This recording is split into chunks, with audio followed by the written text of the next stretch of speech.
Well, isn't this lovely? Welcome back, everyone, to what I feel is the real main event of the start of TWC. This is when it really gets underway. Welcome back to the Taiko World Cup 26. We have a doozy of a stream for you here. We have first the qualifying results, then we have the groups drawings, and then we have the group's Mappool showcase. I'm over to Hedge 2015, going to be joined by a debuting caster, ultra rare for the World Cup scene, or at least for TWC. We've got Ethan Taiko. What's up, Ethan? Hello, everybody. I'm honored to be here, honestly. Very surprising. A little sick, so I'll try not to cough directly down the mic, but I am looking forward to these results and casting with the ever wonderful Over the Hedge. Good to be here with you. Yeah, I mean, we know each other. We go back a long way. You made a UK 1v1 tournament, and then I went and won it, and that's my first tournament win. You know what would be a nice second one? TWC.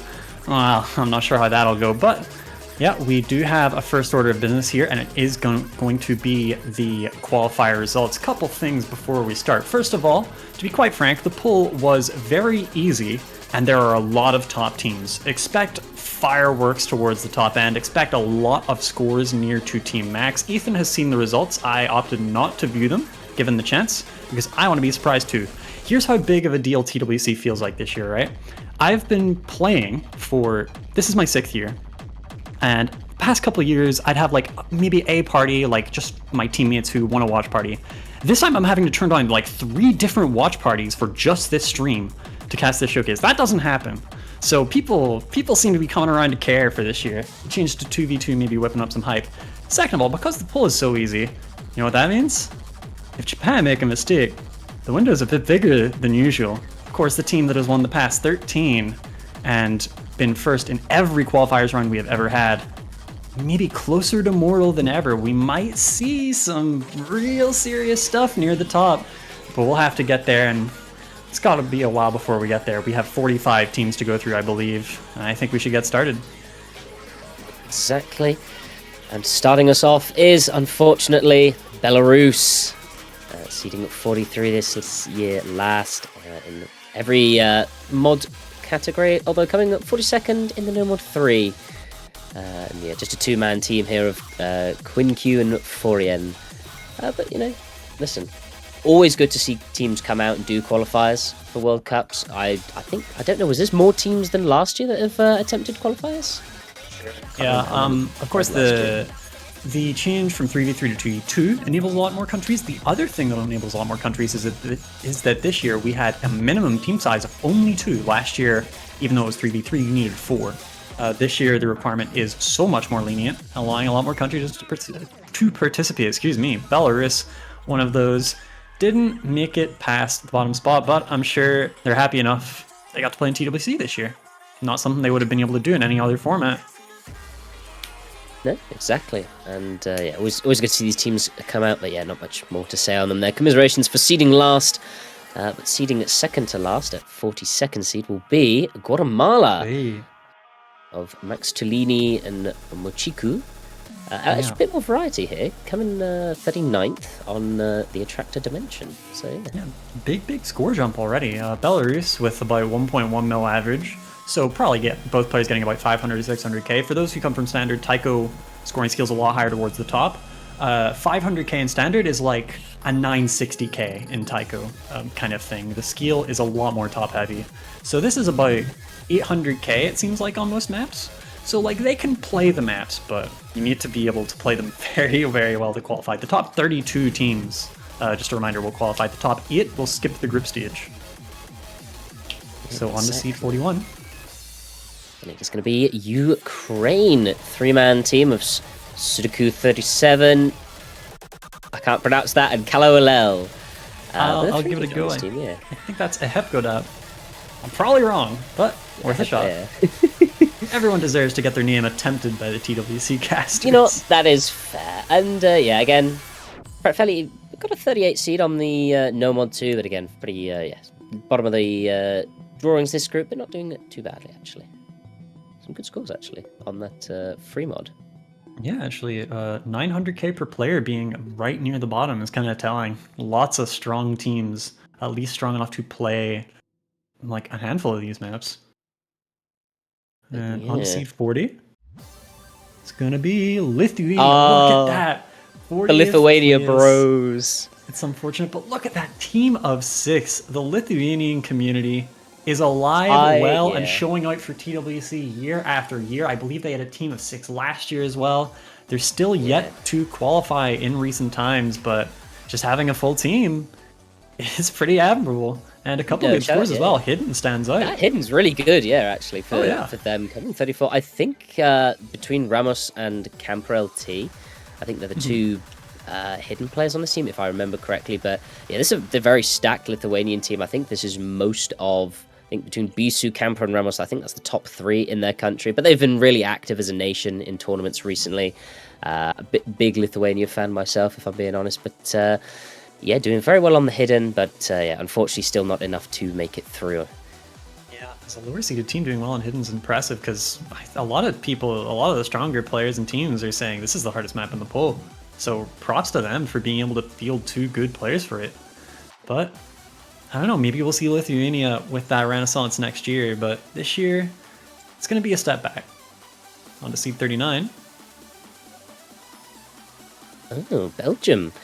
2-man team of Ollie Free and Brenty20, or Brenty Wenty, apologies. And yeah, no, that's the easiest mistake to make. I actually only noticed that for the first time like last week.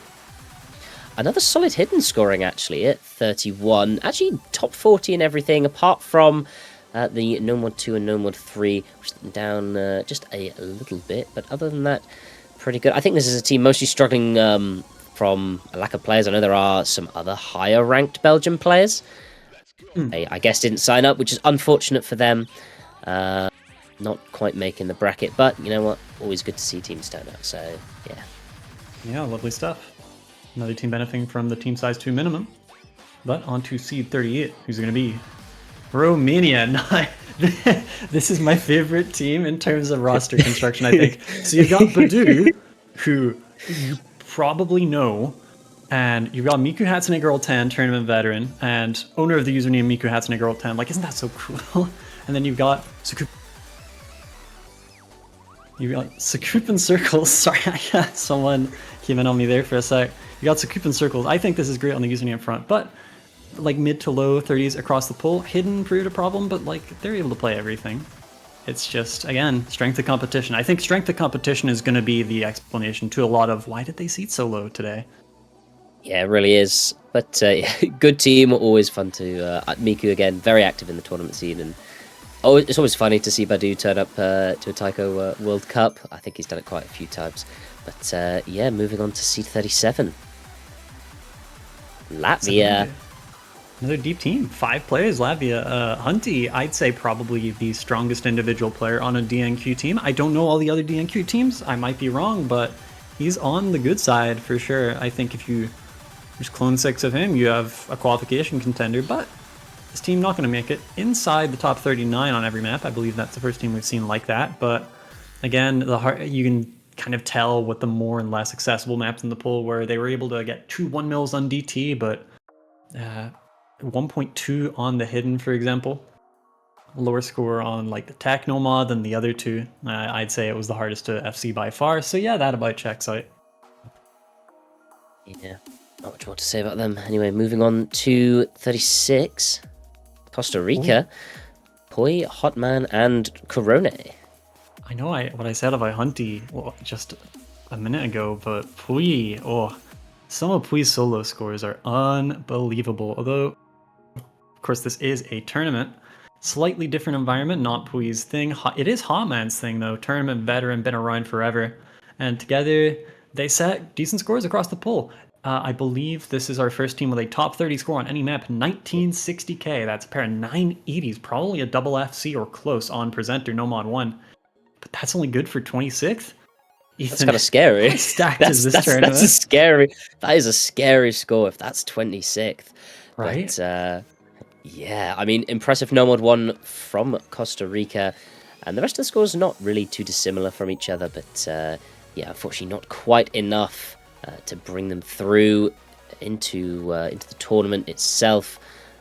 Sadly for them. Anyway, moving on to seed 34, 35 even. I can't count. So Serbia making at least a reappearance, if not their first appearance. I believe they have been in TWC before. But yeah, it's going to be a team of 5. And if you look at some of the names, you may know Plasmodius from a bunch of tournaments way back. Also, you know, in that mid 3-digit range where you start to be like, okay, this guy could probably handle TWC pulls. Bugfinder played in Renaissance Cup and did seed, I believe, 31st. Renaissance Cup being the European 1v1 tournament recently. But put up some pretty good showings in his couple matches. Went 0-2, but a pretty strong 0-2. Ongjen, I know more as a mapper than a player. I can't speak so much for the other two players, but I mean, again, it's like decent across the pool. 1920k on Nomad 3 is 29th. Nomad 1, 3, and I'd say, maybe biased, but I'd say Hard Rock are the kind of maps on the easy side of this pool. So, makes sense to see higher scores on those, but still, 1.9 is never bad. Getting close now to the cutoff, and seed 34 will be Bulgaria. You know, I actually thought this team was going to qualify. I thought the biggest threat was them potentially not hopping on for the qualifiers lobby. As far as I know, all 3 of their players did, but Vasco, Gyokon, and Angelov, all good players in their own respect, in their own ways. Vasco with some exceptional ag. Gyokon, kind of a similar player without quite the same high-end ag. And Angelov, a more skilled, like low SR, rank-restricted tournament player. By their powers combined, they got some pretty good team scores, kind of close to 2 mil on the free mob, but that's still outside of qualifying range. Just inside that range on Hidden and 1.9 on Hard Rock. But yeah, I feel like kind of the Nomads sunk this team a bit. Yeah, it really did. A 38 and a 37 was their 2 lowest placements, and in fact 35 tied for their 3rd worst with that free mod, and you're just dragging them down, arguably slightly just outside of qualifying range. But we move on to the team that just barely missed out. Seed 33 will be...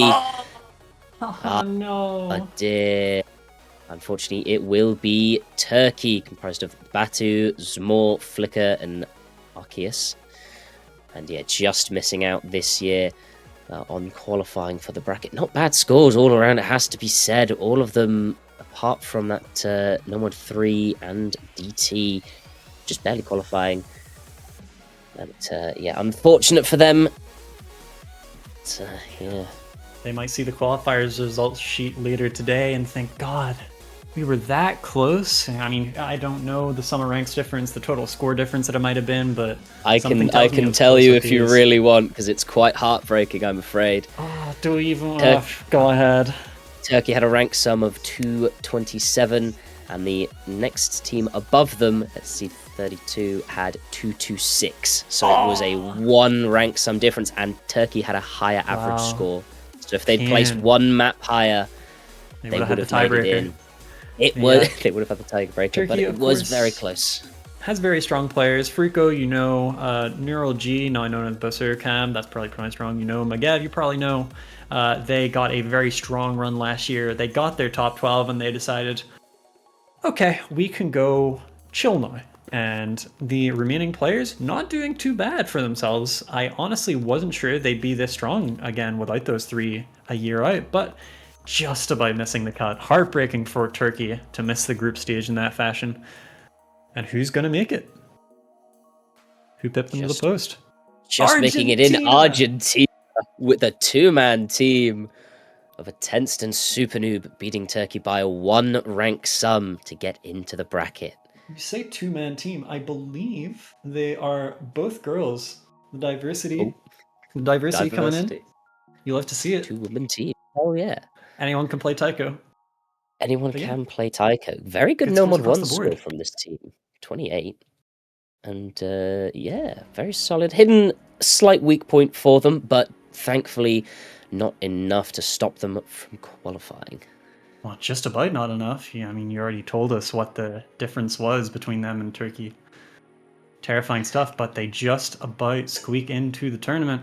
And who knows, with the new group stage format, it's our first group stage since 2021. God only knows what could happen. Some crazy stuff happened back in 2021, the last time we had groups. So who knows, seed 32 in a better position to do something than usual, I think. No, exactly. But moving on to seed 31, just above them is Switzerland with the infamous Taiko World Cup. Accompanying them is Nakarin and Nico Towel. And yeah, pretty solid team all round. Highlight with them, that No Mod 2. It's coming against rank 28. And they're hitting the weakest of it, of their skill sets, but not terrible compared to some of their other stuff. And yeah, not a bad showing from them. Yeah, not bad at all. Pretty consistent across the board. I think Taiko World Cup will be the star player for this team, but the other two more oriented towards early runs, like easier pulls than this qualifiers pull. It's not like we played a bunch of run to 64 maps. Grips will probably still be a lot easier. And I think Switzerland will be able to show some real strength. They've consistently been able to win one match in bracket. Will they be able to pull it off this year and not do their seed? Who knows? Moving on to seed 30, we have Colombia with Para Charlie, Star, STI, Zoretta, Mad, Sri, Hermite, and Cofacito. Yeah, the legend Zoretra is back. Legend of the South American scene. My Arknight's bestie, all that good stuff. Came back to a full house. Team of 6 from Colombia. 6 strong players, as far as Zoretra himself has told me. With a variety of skill sets, variety of coverage, and you see it here. The only thing that really gave them any proper trouble to set scores on, of course, they finished outside qualifying on No Mod 3, but 1.9 is still fine. And No Mod 2, really the only thing causing any problem. Good on all mods, like properly good, and No Mod 1 was fine as well. I think this is just, they were able to handle the pull. That's about it. Yeah, solid team. They should be able to make some waves in the group stage, hopefully. Moving on to seed 29 is Poland. Oh, okay. So Poland, 1724 last year, had, I believe, some very unfortunate scheduling in quarterfinals. I think probably could have made top 16. But the thing with this country is they have some really good players in there. Bernard immediately comes to mind. I mean, he's got some crazy results in tournaments. He's got some crazy solo scores, but Bernard is not here. And the older generation of players, Creepy Duck, Akrith, Mihai Goku, they have not been here for a while. Niblet, however, is still holding up the Polish banner. This guy is a really strong carry. I think he's going to be dominant in every Poland match the entire tournament long. He is going to be the one pushing them to points. And that's not to say the rest of the team is weak. Of course, they have qualified. They have good coverage across the entire pool. Everything top 30. Couple players coming back from a long break from TWC. Couple coming up from rank restricted. Got a very interesting bunch of players here. I think this could be a fun team. C29 surprises me in that it's so low for Poland. No, I was thinking the same. But yeah, like you said, this team's got a couple of players I'm not too familiar with. Some of the names you said I do recognise a bit more, but they're not here now, and we'll see what this new Jennifer Poland can do in the group stage. Yeah, who knows? Yeah. All right. Who's C28? Oh, it's going to be Mexico. So, this is a fun team. Max Masil is the first one you look at, probably just due to that tantalizing rank of 159. Has been 2-digit, I believe. Brings some exceptional mechanics and skill cap. Without like top end act, but still enough to be afloat in TWC pulls, even the accuracy ones at this range. A few other recognizable players, Raisin 91937, you might recognize as Aaron, has been around for a while now.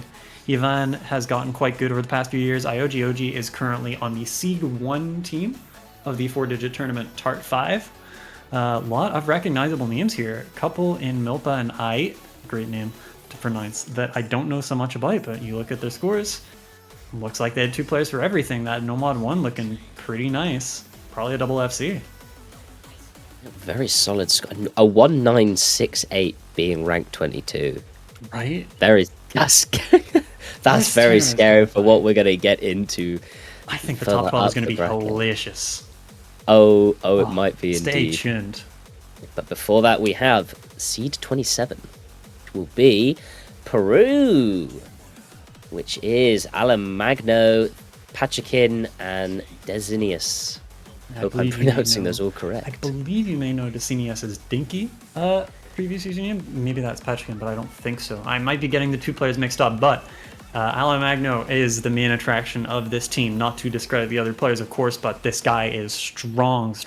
Ethan, I just have a hunch. I haven't looked, but where did Alamagno finish on the individual rankings? Like, did he On the get player particularly high? leaderboard. Yes, I get the feeling he's high up. Let's have a look quickly. If Okay, you out control of F and search his I name. have out of 166 players, Okay. he has finished. Ooh, as I type in correctly, he finished 39th. Okay. All right. Not quite as high as I was expecting. Probably did play either everything or very close, but I mean, 39th best player with all the strong teams we have on a team as low seeded as 27, bottom in their group. I don't know. You might see this guy and think, okay, we are in a little danger. We're going to have to match this guy, and that will not be easy.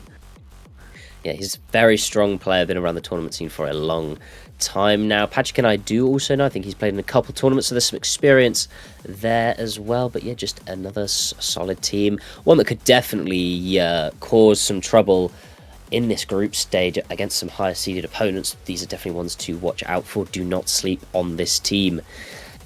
Yes, But sir. moving on to seed 26, we have Vietnam with Creeper Brine, Kokoten, Buttermilk, Azure, and random name I don't know at that rank 151.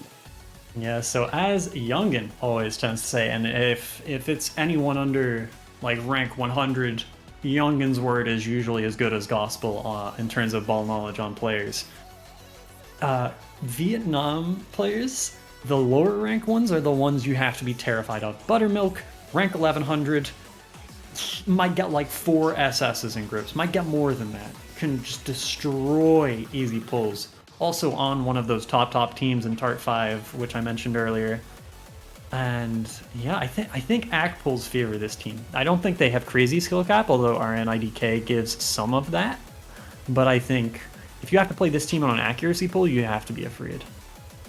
Oh no, exactly. And actually getting a top 20 on that hidden as Oh well. yeah, wow. That's Looking a very good. impressive score. And yeah, at least players know what to ban against Vietnam, perhaps. But moving on to seed 25, we have the Philippines. Speaking of deer anchor countries, Silicos is 2 and Joshiko 4 are, I'd say, the big ones to watch on this team. Philippines have a national tournament, I believe, every year. Last year they hosted PHNT yet again, and the top 2 was Joshiko 4 on a quite hard grand finals pull. Silicos is 2, who you may know as Cubbo 3, took him all the way to, I think, either 7-5 or tiebreaker in grand finals. So those two, a very strong core. Jamila also back for another run, has some crazy scores in solo. Descriptive Cringe, Farmer Brian, and Rapido kind of form a more like rank restricted scene for the country. Maybe not Descriptive Cringe in the rank restricted part, but those two, Farmer Brian and Rapido, have also gotten some pretty good results, especially in PHNT. Farmer Brian and some other rank restricted tourneys. Just 6 good players. And some of these scores, Nomad 1, wow, almost 1990, and it's outside the top 10, and it's not that close. It's terrifying. Yeah, this team's actually had some like really good scores. They got a 15, a 17, and an 18. Yeah, there are really clear good weaknesses, it looks like, on the mods, but when it's just mechanics, it looks like this team is very strong. I had a feeling a lot of those scores were the work of Joshiko and Jama. No, like, yeah, could be another one to watch out for in the group stages. But yeah, that's the Philippines, looking pretty scary. Moving on then to seed 24, we have Indonesia. Oh wow, I'm honestly surprised they seed as low as this, but that's how many crazy teams are in this year's edition of the tournament. I want to mention before we say anything about the team, these guys are now in the third quartile of the qualifying teams, which means they will be the from high, mid, low, they will be the mid seed in the group, and that will be the case for every team now until 17. But yeah, Indonesia with some very strong players. Of course, you've got the kind of older generation, your XKs, your Nishizumis, who have moved on from competitive play. Cat Don Don Cat is still here, but as a playtester in this tournament. but there is still strength to be found here. FZ has crazy mechanics, crazy accuracy to go with those mechanics. Sarah, Asa, Appa, Aja, Bola, 10 are three of the stronger names of the rank restricted scenes past couple of years. Appa Aja, actually, I haven't seen in a tournament in ages, but I've heard from certain people that were around for his deeds that you do not want to mess with that guy if he's tryharding. And I don't know. No, a strong team. In fact, yeah, fun fact, they actually tied for Philippines below them on rank sum and beat them out by just, I think, about 10k score. Okay. So, yeah, pretty tight between those two teams. But yeah, moving on to Seed 23, we have the Netherlands. Now, if this is the mid seed in your group, you might have a problem. It is, to my knowledge, that Gabiji, one of the kind of main core of this team, being the trio of Cookie, Gabiji, and Right 4. Gabiji was not able to make qualifiers today. That's a big hit. There are certain things that this team has probably a much worse time on without Raider. But Right 4 has had some really good tournament showings recently. Cookie has always been around and been good. Strike is still around for, I don't know, his like millionth year. I feel like he's been doing this as long as me now. TCC and Arrhythmics more on the newer side of players, but I've seen them around in a couple tournaments. They have the chops, they have the experience, and yeah, just pretty consistently good. Except on the mechanics side, great No Mod 1, okay, normal map, not so good No Mod 2, and No Mod 3 they barely qualified. And I think if they had Raider there, if they had Raider, God knows that could be a 2 million just like that. I don't know what Right 4 score on this is, but I imagine it was very high. The fact that this is a Netherlands qual results without Gabiji is that's kind of scary, especially when you look towards the bottom. That free mod. Oh, top wow. 10. That's our first top 10 result, yeah. But yeah, this is going to be a terrifying team to face in your group. They could end up in the winner's bracket for round of 16, despite being one of the lowest seeded mid seeds for a group. They are one of the strongest in terms of pure accuracy, which is what early rounds tend to be all about. So we'll have to see, but this is a scary, scary team to draw in your group. Teams are going to be praying for no Netherlands. On to C22. And Sweden. It's going to be Sweden. Look at that hard route. Oh My god. 2.1 mil, top 8, beating some of the I've almost felt like preordained top 10 or 11 teams in this tournament that I feel there are. A few of them lost to Sweden outright on Hard Rock. Like, no matter who else did, they are right up there with the big boys on that one. Of course, the return of the Polar Bear in Stockholm, Sweden here is the main attraction. Rafalj is back after a couple years on the map pulling team, but he comes back to probably the best non-Nuran support he's ever had in terms of Yamfan and Anders, who both put up good showings in Rank Up. Anders more of a mechanics player, has some crazy leaderboard FCs, but not so much on the accuracy or mod side. Yamfan covers most things in general. And of course, Rafalj going to be perma lobby for this team if they are tryharding, but I mean, the other two players are good. I could still see them just saying, don't worry, uncle, we got this. A couple naps in groups. I can see it. No, exactly. No, Yamfan and Anders absolutely strong in their own right. And of course, if Rafalj does lock in, this Sweden team can be very scary. And yeah, that hard rock is, wow, pretty terrifying. I will say, little fun fact, they did in fact outscore on this the 3rd seed overall. They beat on the hard rock. Yeah. Wow, okay. That's interesting. So yeah, big score there from Sweden as we move on. Competing. As we move on to seed 21, it will be France. It appears, ladies and gentlemen, that France may have done a little trolling. I would think top 16 for this team is pretty reasonable for quals, but 21st with this roster? Damn, okay. It's a little surprising, yeah, especially when you sort of see Yanni on this team and their worst result was 29th on DT. It's a little surprising, but yeah. the main carry here is Ranchi, for sure. Yanni can do some crazy stuff. He can do some crazy stuff in matches, but Ranchi is, without a doubt, the carry of this team. He is the rock that the rest of them can and will lean on for anything they most likely need to. Just strong results across the board. Maybe HR and DT just kind of messed up and just had a couple unlucky runs, but good players up and down here. Gundam, worth mentioning, had a couple of great performances in Rank Cup's early rounds, the European 1v1. Took eventual finalist and second seed Dragon Max, who you might know the name of, all the way to a tiebreaker. And Max wasn't playing bad, Gundam was just playing that good. So even besides that Yanni Ranchi combo, you have potential up and down this team. They all have their own skill sets and they can punish you on so many things, I feel like. No, yeah, this is a little bit surprisingly low, like you said, but I think this France team definitely can upset a lot of higher seeded teams in here. What does the meme about Young and always seeding them like predicting them 24th? Young and always puts them 17-24, but you may see there last year they made it to semis. They got top 12. Granted, their lower bracket was kind of funny. It was kind of really funny, but they did make it, and they have been disrespected enough. So on our prediction stream earlier this week, we all had them above 17-24, but that's the range they see it in. Who knows where they're going to end up. A little low for now, and just above them will be seed 20. Hong Kong. Hong Kong looks like a bit of a mechanics team here. Top 20 on all the nomads and the DT. Hidden kind of standing out as well, but when Hard Rock is on the table, it seems like they are a touch weaker. Kind of a new age roster here. Shing, you may know from a ton of rank restricted stuff. Brian 918, you may know from years and years of set stuff, won the 2019 edition of IGTS. That's 7 years ago. Beanies. So if you know Taiko no Tatsujin, you know that, right? You know how there's Tatsujin is the highest dan? Beanies is the second highest dan, which still, if you watch a video, it's like, how is this possible for a human? The kind of stuff that almost no OT players could play on keyboard.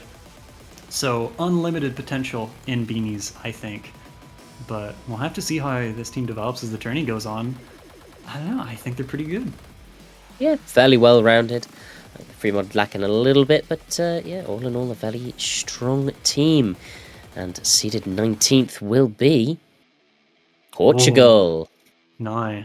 I think when you kind of record in your head the change to 2v2, there are a few teams you think of. There's Chile, because their top two players just on their own are they're so goddamn good. It's unbelievable. And it's like, okay, they have great support, but the third, like, the first two are just so insane. There is some other teams as well, but really, I think the big one you think of is Portugal. Baby Snakes and Warp. Baby Snakes is ranked 200. If he was ranked 20, I'd be looking at that like, yeah, I'm not surprised he did that. And Warp has been coming up through the scene for a good while.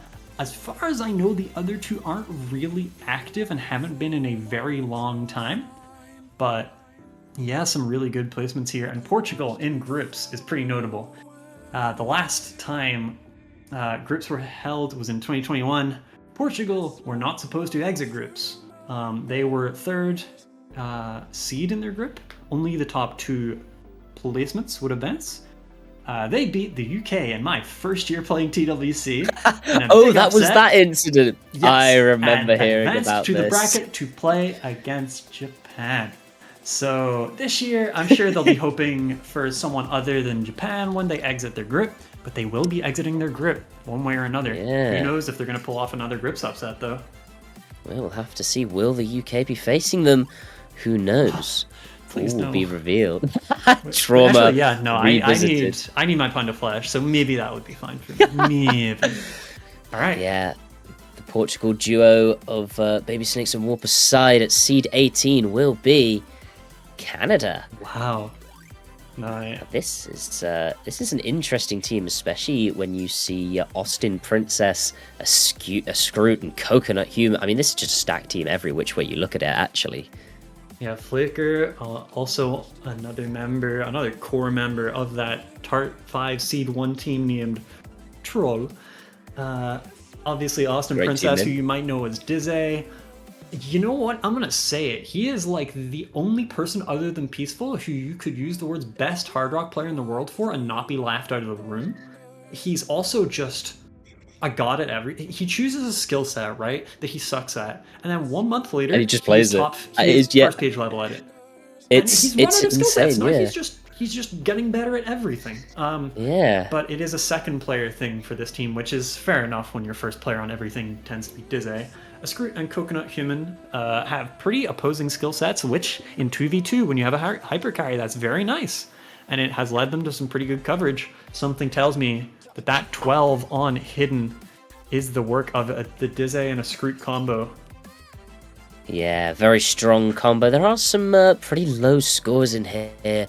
That 32 on No Mod 1 and 27 on Hard Rock. Oh, yeah. Really dragging this team down, actually, in terms of what could have otherwise been a very solid seeding. Maybe ones to look out for there. I'm not quite sure if those scores really reflect the ability of this team. Might have just been some unlucky runs. But other than that, yeah, very solid, very scary team on pretty much everything.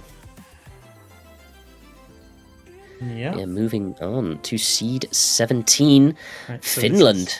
This is the final mid-seed of a group, and oh my goodness me, that free mod. Oh, wow. 2228k. And it's only 6. Like, are we kidding? That's like a pair of 99.7 hidden hard rock F seeds, and it's not top 5. What is this tournament? Anyway, Finland gonna absolutely shine so bright on that free mod.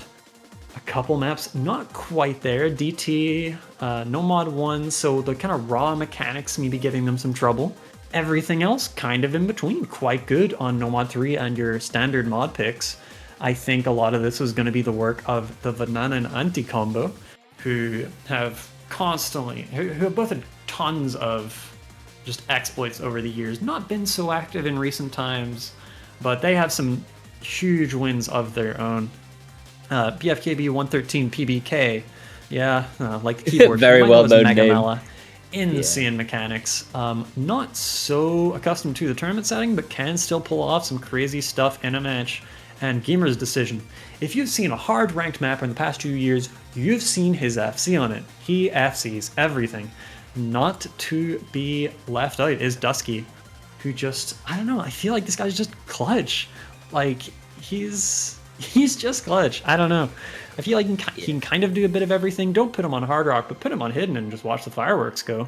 He'll just FC it. Probably doesn't matter how hard it is. Yeah, this Finland team's definitely got some, I'd say, some potential to have a few really upset matches in them. But yeah, I don't. Who knows? Let's see. We'll moving on to what is it, the high seeds of group stage. Yes, sir. Seed 16. That will be this team. So New Zealand. One moment, please. So this one of these names is incorrect. This team is actually comprised of, let me get it up, New Zealand. That's pulling up So the numbers. I opened the New Zealand rankings, and you got Old Zealand as captain, you may know as Sparks. New Zealand, you may know as Arlie, with a GOAT profile pic. That's awesome, I think. New Zealand, ranked 22 in the world, who you might know as very top player Zedox. New Dash Zealand, who you might know as IDK 1235456. And IOU1214, who is just not Zealand at all. Not feeling it. Anyway, very strong potential on this team. I think generally on more pure, simple ACK maps, you've got Arlie, but I think Sparks and Zedox, Old Zealand and New Zealand are the core of this New Zealand roster. I mean, just look at that hidden top 9, and I bet that was the work of those two. No, exactly. Very strong team. Last year they placed 13 to 16, and this year they've seeded 16th, and certainly I think they have the ability to go beyond that. And yeah, the No Mod 1, No Mod 3, holding them back a little bit, as well as that Hard Rock, but other than that, very strong scores from the New Zealand team of various Zealands. But moving on. Doing pretty well for themselves. To seed 15 we go, which will be Slovakia. Hey, I always believed. Anyway, it's Slovakia. So, the story of this team is very simple. if you pick mods, you probably got him. If you're good at mods, you got him. You can win, especially hidden. If you pick mechanics, you're a top team or you lose. Look at those no mods. Almost top 10 on all three. 1990k on all three no mods. I think that's 3 combined 100s on no mod 3. Also pretty high up on Hard Rock and Double Time. Really, as long as hidden isn't involved, this team is exceptionally strong. Never is the hyper carry of this team. He's gotten really strong at tournaments over the past couple of years, after already getting his mechanics up to a point where he can kind of just destroy anything below like 8.5 stars. Golden can also do that, but isn't quite as accustomed to tournaments. Aliar and I forget how to pronounce TC, I think, are both. I see. I think it is. I give up. They are both on the up and up. They both participated in Rank Cup, seeded pretty well, had some pretty unlucky match circumstances, I believe, or just some unlucky opponents. Slovakia as a whole got kind of unlucky through Rank Cup, but they really showed out. They had 4 really strong seeding players, and it shows that, I don't know, it's a taiko country you might not expect, but here's Slovakia in the top 16 seeds of TWC. Yeah, I think this is definitely one of the teams to watch this year. I think they can definitely pull off some really impressive stuff. I think that a top 8 is on the cards for them if they can put it all together, but only time will tell. Strength of competition, Ethan. I don't know. Top 8 is going to be a tough nut to crack for teams with all 2 digits this year. It's going to be ridiculous, but we'll see in a handful of minutes when we get there. On to seed 14. Which will be the Norwegians, featuring some of these very impressive names such as Vendelicious, Tien, Zyro, Nurend, Fanboy, who you may know as Mist, and Peter, who I misread for some reason. Is that a 4? Is that rank 4? That is a combined 100 on No Mod 3. Probably I would have to guess a Vendel like max score and a Petter 100.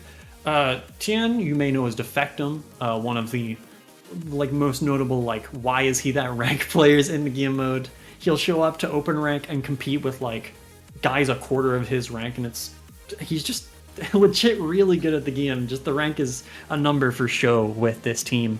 Petter is actually a specialist on this squad. Vendel, Mist, Tien all have extensive rank restricted, and at this point also a decent amount of open rank tournament experience, and I think it shows in most of this poll. God, what could have been if No Mod 1, No Mod 2 didn't just went to plan? Because everything else is exceptional. It's a very funny set of No Mod 1 ranks when you just look at the numbers. But yeah, that's... I again don't know if that was again a missed opportunity. I mean, a 197 is not that's 2 very high scores, and that's 20th on No Mod 1. Hidden letting them down a little bit, but yeah, this is a very strong Norwegian team, and yeah, wow, not much else to say. I will say as well, fun statistic, that 4 on the No Mod 3, because I did just check it when you said it was 100. Yep. That is the highest non-SS. Yeah, I believe it. Only 3 team. It just shows how hard it is to SS a map with 2 players at once. That map genuinely could be in a first round of a past TWC, and it would not have been too hard. Just maybe too high BPM, a bit too specialized. Only 3 teams in the most stacked year I've ever seen with depth actually team maxed it. Maybe there's no such thing as a too easy pull. Maybe there is no such thing. Also, this is the first team we've had that is the rank sum lower than 100 at 96, and just 8 ranks above them will be seed 13, which will be... 8 ranks, not a small gap. Whoa. Now we're getting into the heavy hitters, I think. We've got the Russian Federation. Just top talent up and down this roster. Septify this time last year was rank 1100. Yongbin was saying, this guy is good. Watch out for him. Now he's rank 340, kind of taking it to fulls in open rank tournaments. No questions asked. Real strong all-round player there is Septify. For your pure 1-4 maps, you have Aconine probably SSing them all every single try. You have Quasbot, who can basically play anything that isn't hidden. You have Denchik, who, as far as I know, can basically play anything, just not always with perfect ac. I don't know so much about Ablenchik and Negroani. I just it's probably safe to assume they're good.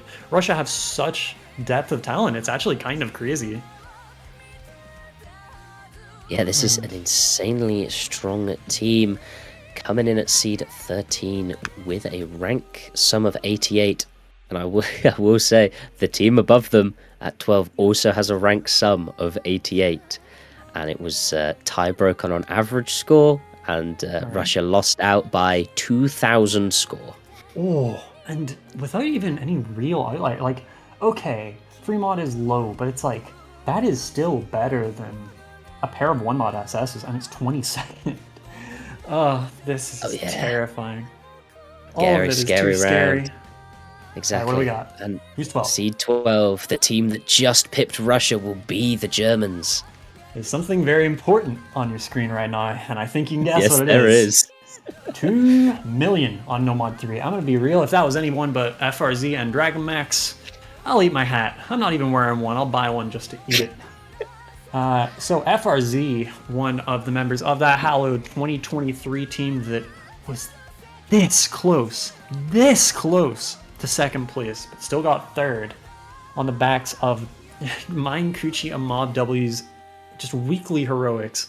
FRZ was there to see the glory days, and he is there to see the resurgence for the first time since 2023 of a real contending German team.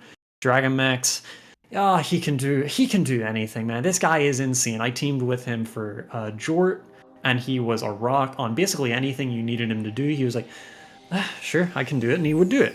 He came second in Nightmare Taiko Frontier recently, where the Grand Finals pull was about 9.5 stars on average. TWC Grand Finals will probably be about 8. So way harder than anything you'll see in this tournament. You can handle it. BCM is the unknown factor for me here, I think. He has some mind-blowing stuff in solo. I have no idea how he'll perform in tournaments, but we'll have to see over the next few weeks. This team, plenty of strengths. Again, it's kind of the free mod sinking them a bit, but I mean, it's not even a bad score. 2-1-2-3. Yeah, crazy mechanics on this team. But when there's more tech involved, it's not really FRZ's thing. If it's a pure 1-4 map, he and Dragon Max are going to take it out back and destroy it. But when there's more tech involved, I think that's where Drex Sackblaze comes in. And just FCs. He just FCs things. He's one of those players. Yeah. You were, in fact, right, by the way. That score on No Mod 3 was, in fact, the work of Dragon Max and FRZ. Easiest guess of my life. All right, so that's Germany, with an average rank of 1,000 and an average skill of way higher. Australia, 11th seed. Wait, what?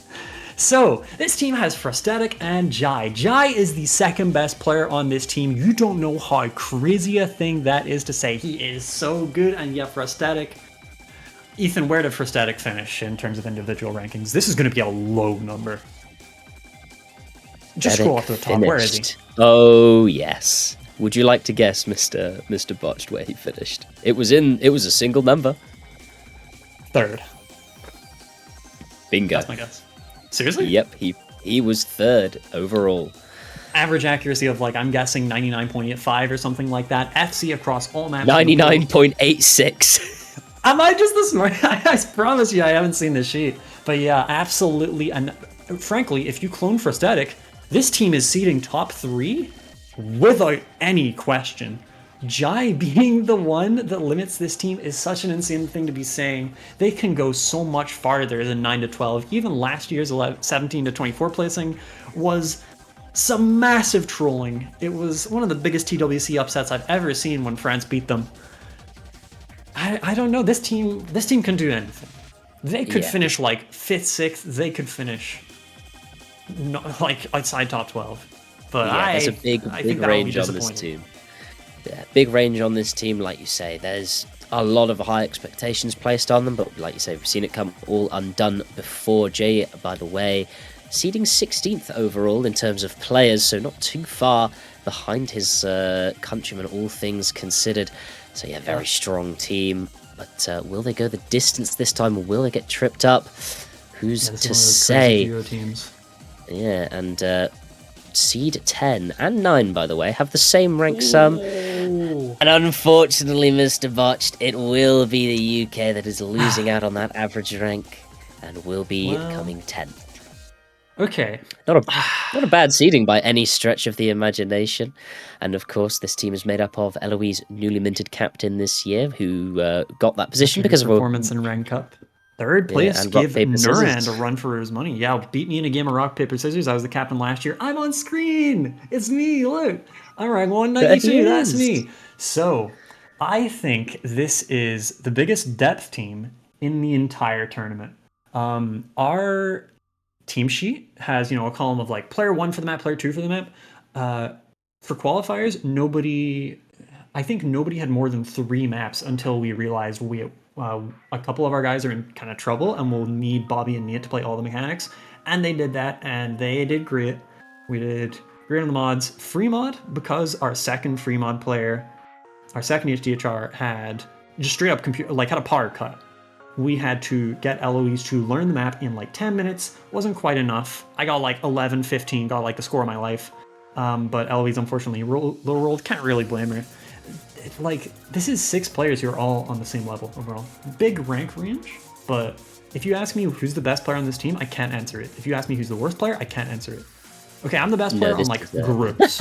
And that's it. After groups, there's no telling who the best player on the team is. Chat, please just clip it where it just cuts off after he says, "I am the best player on this team."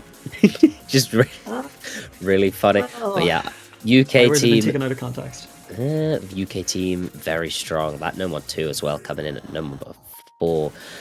Very good showing. And yeah, you know what? As a UK native, I'm proud. I'm proud. I think the UK has done itself justice, but they were beaten by about 8,000 average score see. to seed 9, which was taken by Yeah, Malaysia. makes sense. I'd say this is about where Malaysia can like slot in.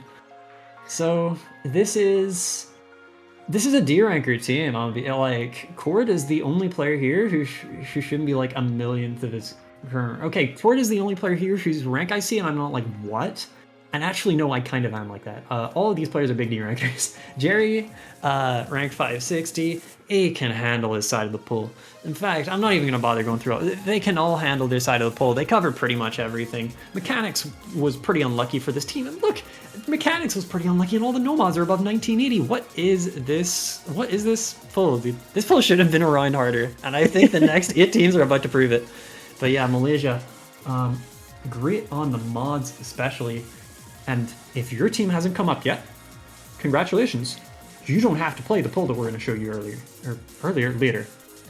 You get to skip the group stage. Malaysia will be the highest seeded team that will play groups. Exactly. I wouldn't want to be in the group with them. No, you would not. Higher up and down this roster. Exactly. But making it into those top 8 seeds, the legends, the first of our legends at seed 8 will be Taiwan. This team seeding 8th? What is this tournament? No Mod 1. It's essentially just No Mod 1. No Mod 1. That's the only reason. They missed twice on No Mod 1, so they probably lost like 3 total seeds. Like, that is unbelievable. Yeah, unfortunate No Mod 1 for them, but yeah. HDHR, maybe not Taiwan's thing. Hidden used to not really be their thing, and now they are clearly perfectly fine on it. This is okay. I think in terms of mechanics skill, it literally goes like Japan, Korea, Taiwan, just straight up on like mechanics like AC. They are so good at such a big niche. These guys have picks against everyone in the universe. Yeah, again, incredibly strong team with the likes of Cheese, Stingy, Monkey D. Luffy, Palomo, High Greeks, Sevgo 7, and Usts. Apparently, DSSDS is DSSDS. Arcade Trojan, which is the one below Tatsujin, the top, like Arcade down, and apparently SS No Mod 2 was one of those 2 runs. And just got unlucky to not have the teammate score to get it, kind of. Which, unlucky. Only 1985 on the tag map. So, who beat this? Like, seriously, seven teams beat this. Who beat this? 17. First of them will be China. Okay, China with 1 total 100 on No Mod 1. Looks like 2 teams, Team Max that. I mean, when Tech is the worst placing for China, that's how you know the pool is too easy. This is Tech country. They will destroy you on a DT1 on a no mod 2. But 16th, I suppose, by way of, as far as I've heard, Super SSS, who is probably the main carry of this team, missed both runs.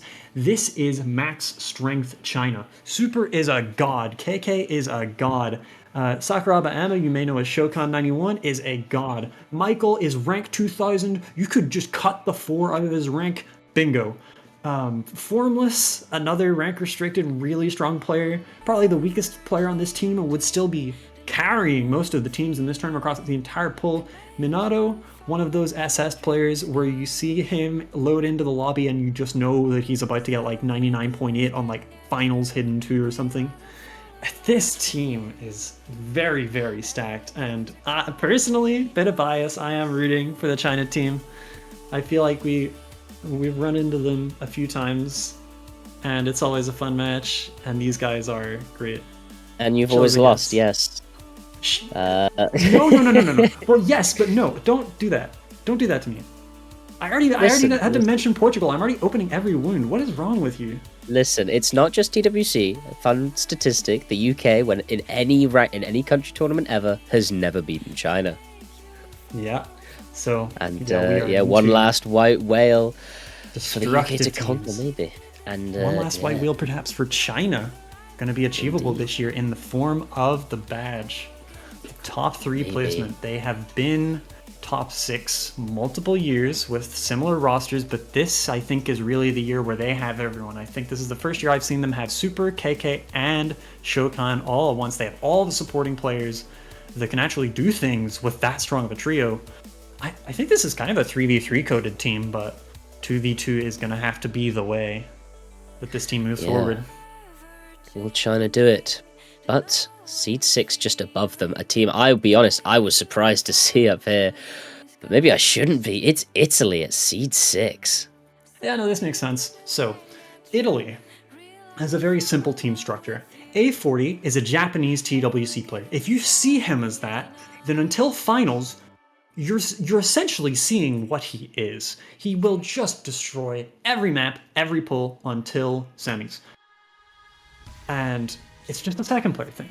Simple maps, Ender. Complicated maps, Deku. Simple, done. That's how Italy rules, and they are going to be very, very good doing it. And you can see this is a bit of a renaissance for Italy. 25 to 32 last year. There are years when none of these top few Italians play, and they let the newer guys get their reps in.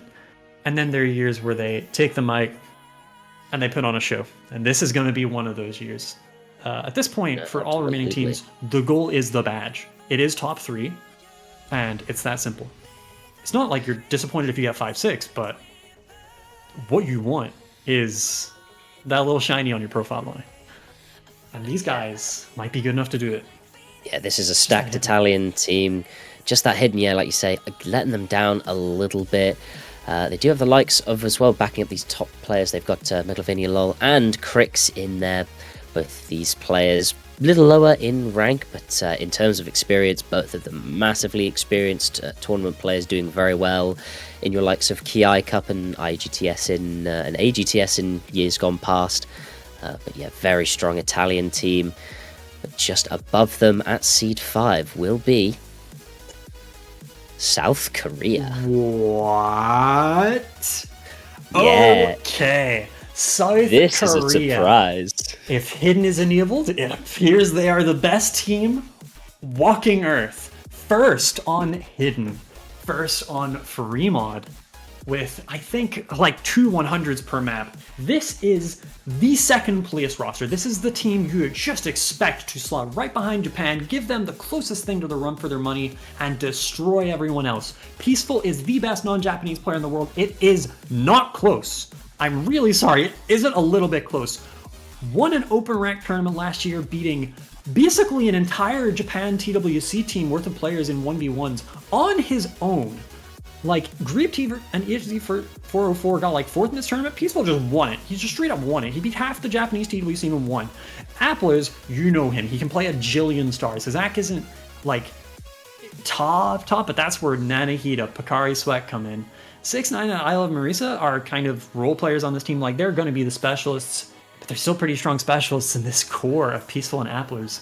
The fact it seats 5th is just, oh, I don't even have words for that. No, it's this really, is it's a no mod thing. Yeah. It's, just looks like, not even sure if it's 2 unlucky runs, because, I mean, maybe on that no mod 2 it's an unlucky run, but that no mod 3 is damn near an SS, double SS for both of them. But, it's crazy that the South Korean team is seeded 5, and we go, that's shockingly low, but because it is, the strength of this team cannot be understated. And, I mean, wow. 2 1s already on this pool. But moving on, just above them at seed 4 will be the United States. Gosh. So, I mean, look at this. Where's the weakness? Nowhere. The weakness is DT, because they placed 11th. So, like, they 11th. probably, I don't know, they have 1 miss in like 10 100s, so they're bad. They're outside the top 10. This pool needed to be harder. I'm really sorry it did. So no mod 3, relatively bad. 3 team 100s, something like that. Unbelievable plays across half the pool. I'll be honest, nothing really stands out in terms of being good. That's not to say these aren't great scores. They're all great. That's the thing, though. They're just all great. Like, it's just a solid pack of, like, can you beat any of these? Probably not if you're most teams. Yeah, this is just an incredibly solid roster. There's really no weakness here. I mean, maybe that DT, but that was probably just a one miss, like you say, and even then, this American team's so strong with the likes of Aurora, RJ, Miniature Lamp, Mr. CB, 13 Stairs, at rank 13, by the way, a nice coincidence, and M Biscuit rounding out the roster. I mean, this is a terrifying team, any which way you look at it. 13 Stairs, you may know as Silver Tyrant, has the only FC on Niam's 10-star, Niam's another 10-star, and Niam's another 10-star. The 2 rookies on this team are Mr. CB, you may know as Clarion, and M Biscuit of why is he that low of a rank theme? I don't know. These guys, okay, I'm gonna be that guy. The USA have a recent history of having such a crazy team on paper and not getting the results they can. That's the thing, though. They can. Every single year. This is no exception. This team is so strong on paper. The goal for them is 100% a podium.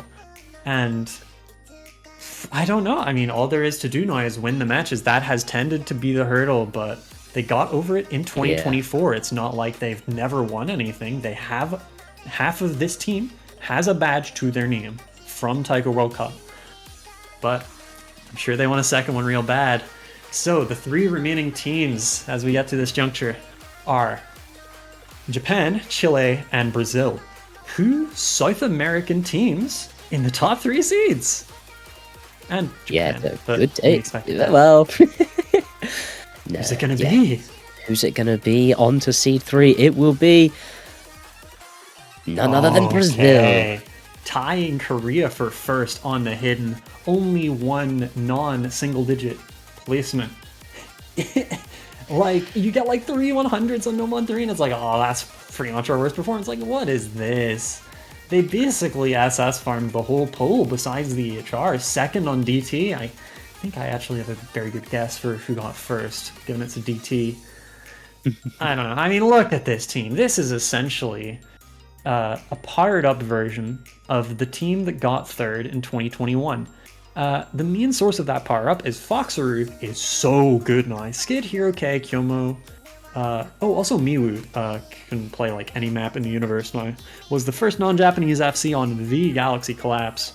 All these crazy things, millions and millions of tourney results across this team. Irie, the real rookie here, still can do some impressive stuff, but like, this team is just so insane. Yeah, this team is crazy. Hiroke, by the way, coming 4th in terms of individual players. And Foxaru 12th. Yeah, this is just a team loaded with talent. And can they go for another badge? Who's to say? I mean, they've certainly got the strength for it, but now there's just 2 teams left. I think we gotta slow roll this. This Ooh. is it, right? I think. Yeah. Honestly, this is the most likely looking I think it has been, what we're about to see, since 2014, that we have been to see Japan not be first in every way across the Taiko World Cup. The second place team in the Taiko World Cup 2026 qualifying stage is gonna be... Okay, fair enough. It's gonna be Chile. But look at that. Like, okay, Japan beat them. 6-2-1-1-3-3-5. Look at that. First on No Mod 3, first on Hidden, top 3 on 5 maps. This is the 2v2 team. Oko Chiba kills everyone. It's as shrimple as that. The support, of course, it's still stellar. If a map is too dense for Chiba, like it's too hard, throw Muchi on there. He can single tap a jillion BPM. Escocian can FC anything these days, it seems like. Has many FCs from past TWC Grand Finals pulls. Kyoshinks and Shiny Froki bring up the rear. I mean, this is it, right? This is the year for Chile. This is the champion. I think this is a team of unbridled strength. And in fact, do you know who was the top player in this round with an average AC of 99.99? It is none other than Ulko. Did he run 100 the entire pool? He may have in fact won 100 in the entire pool. Okay, so if you clone Ulko, quite frankly, you have seen one. Like you do. I mean, you actually do. You have a team that exceeds Japan, but Chiba Masu, Escocian, Muchi, Shiny Froki, and Kyoshinks, they'll have to do. Seed 2 will have to do for Chile, and this is, I think this seed placement, this is the goal. This is the goal for this team. They want to be the first Pan Am top 2 ever. There's only been one Western top 2 in history, and it was the UK in 2024. Took us a lot of luck. And I don't think this team is going to need quite as much as we did. I think they just have the skill. Yeah, but as always, time itself will tell the tale that there's only ever been one team that is seeded at the top of the Taiko World Cup. And of course, seed 1 this year is no different, and that will be Japan. Yes, sir. Death and taxes have come to collect for another year. 5 1s, a 2, and a 4. Not a bad set of numbers. Looks like they were... Ooh. So on the highest chance they've ever been of not being 2 100s away from still sweeping firsts. It looks like maybe 2 100s on Hidden and 1 on Free Mod. Who's kiting at this point? Max score on No Mod 1, 2, 3, 1 100 DT, probably 1 100 HR. So this team is interesting. Really is, yeah. And Cantu. Oh, the Cans. The Can twins, as I like to call them, are the strongest players mechanically in this tournament, and it's not close. The TWC Japan tryouts pool was so... it was about Taiko World Cup grand maybe? Finals level? They made it look like a semis pool. They were just FCing almost everything. On every skill set. I mean, they are the mechanic squad of this team. I think literally, Shamarin, Sachika, Yomogi, and Sriam, okay, all 4 of them would be hyper carries for like all but 6 other teams, even in a year like this. I think they're genuinely all they have to worry about is Hidden and Free Mod, because Kantan and Cantu can just send every other map into a different dimension with the way they can play it. That's the duo for this team, I think, in 2v2. Yeah, this is Japan. There's nothing else needs to be said. Although, interestingly, none of their players actually being top 10 in terms of individual player rankings. SRAM is, you do. That's what this Japan team has done, and that's why they're so scary. I mean, SRAM is their highest ranked individual player at 11th, and they played 4 of the 14 maps. And their average accuracy was a 99.95, so this is a team with, any 2 of them could be a terrifying combo, and there's 6 of them. You basically have to hope they miss, or you have to hope that you double SS. Like, there's not much else to it with this team. They have won 13 in a row for a reason. They feel inevitable because they are. Ladies and gentlemen, your first seed is Japan again. Average rank 18. maybe a little lower than usual, maybe a little higher, just normal. Just Japan things. Also, yeah, Kanto, I should mention. I feel like this is notable because like it seriously boggles my mind. So he won the Nightmare Taiko Frontier tournament recently. The Nightmare means the pulls are unusually hard. The Grand Finals pull was 9.5 to 10 stars. He FC'd like 2/3 of the maps in a match. Like, they were all 10 stars and he was just FC'ing them. He got like a 1200 PP play in finals by FC'ing like Checklist with 97 on DT. He got number 1 on a big farm map just in match by like making it a 10 star and FC'ing it anyway. The guy could handle Grand Finals no mods on DT. And Kantan's probably not far behind. I don't know. This team is something else. But I think especially the top two are really going to shine this year. And that's it. Those are your teams. Those are your 2 TWC 2026 teams. All right. What do you think? Stacked? I think stacked. I think it's just a little bit stacked. Just a tiny bit. So, time to read the wiki because our next order of business. Thank you so much for your patience. We know that took a little while. We have a lot more for you. The next order of business we have is group stage drawings. So, okay. Oh gosh, I actually need to take a minute and read this. Okay, so I believe we will have a separate scene for this. And there are 3 pots. There are the top seeds, which is those who qualified 9 through 16. And then there's 17 through 24, and then there's 25 through 32. We are now going to have a group draw, and one team from the first pot will be selected, and they will go into a group. We will just do this 8 times. And then we will do this for pot 2 and pot 3. It's pretty simple. The seeding you can get out of a group is based on the strength of that group on average. So if, say, you have like 9, 17, 25 all in one group, they're all the top, of their brackets, that's going to be the strongest group. The winner of that is going to face seed 8 and kind of come in seed 9. That's a pretty long-winded explanation, but I really... I think I was reading the wrong thing. In any case, let's get rolling. Spin the wheel. Let's get to the gacha, everyone's favorite part. I got Norway. Oh god, all of these teams have crazy act. None of these are nice opponents. Germany in Group B. A lot of blue on these flags, actually. As we're spinning them. Common color on flags. Slovakia in Group C.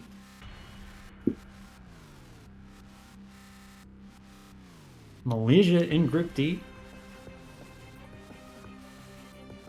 It's time to get Australia and New Zealand mixed up, ladies and gentlemen. Russia Group E. All right. Hey, I see a lot of Union Jacks. I'm seeing a lot of Union Jacks. And it's going to be the OG of the 3. It's the United Kingdom in Group F. Oh, wait. Oh, you know how funny this is going to be. We're not going to know what team select until it comes up. Also, we have Enwolf. He's appeared. Hello. Hi. Hello. Australia in Group G. So in Group H, sing along if you know the words, everyone. New Zealand enters Group H. Do they? And that'll do for your... Yes, they do. I'd imagine so. And that'll do Looks like for your top seeds. Hi. Moving on now to the next sort of pot. The mid seeds, if you will. Oh, and there they are. All right. Without further ado, joining Norway in Group A will be...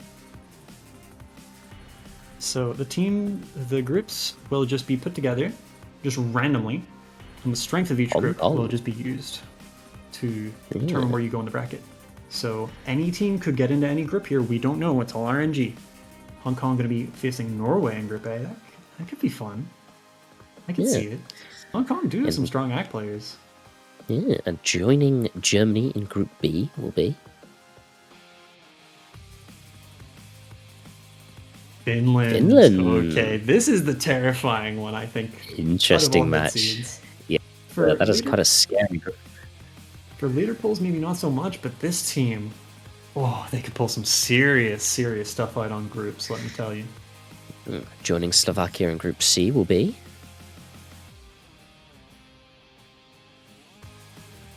France. Oh, speaking of That's terrifying a good teams, matchup. Yeah. I'm slowly realizing that everyone's good. France, one of the stronger mid seeds as well. Yeah, and in Group D we'll go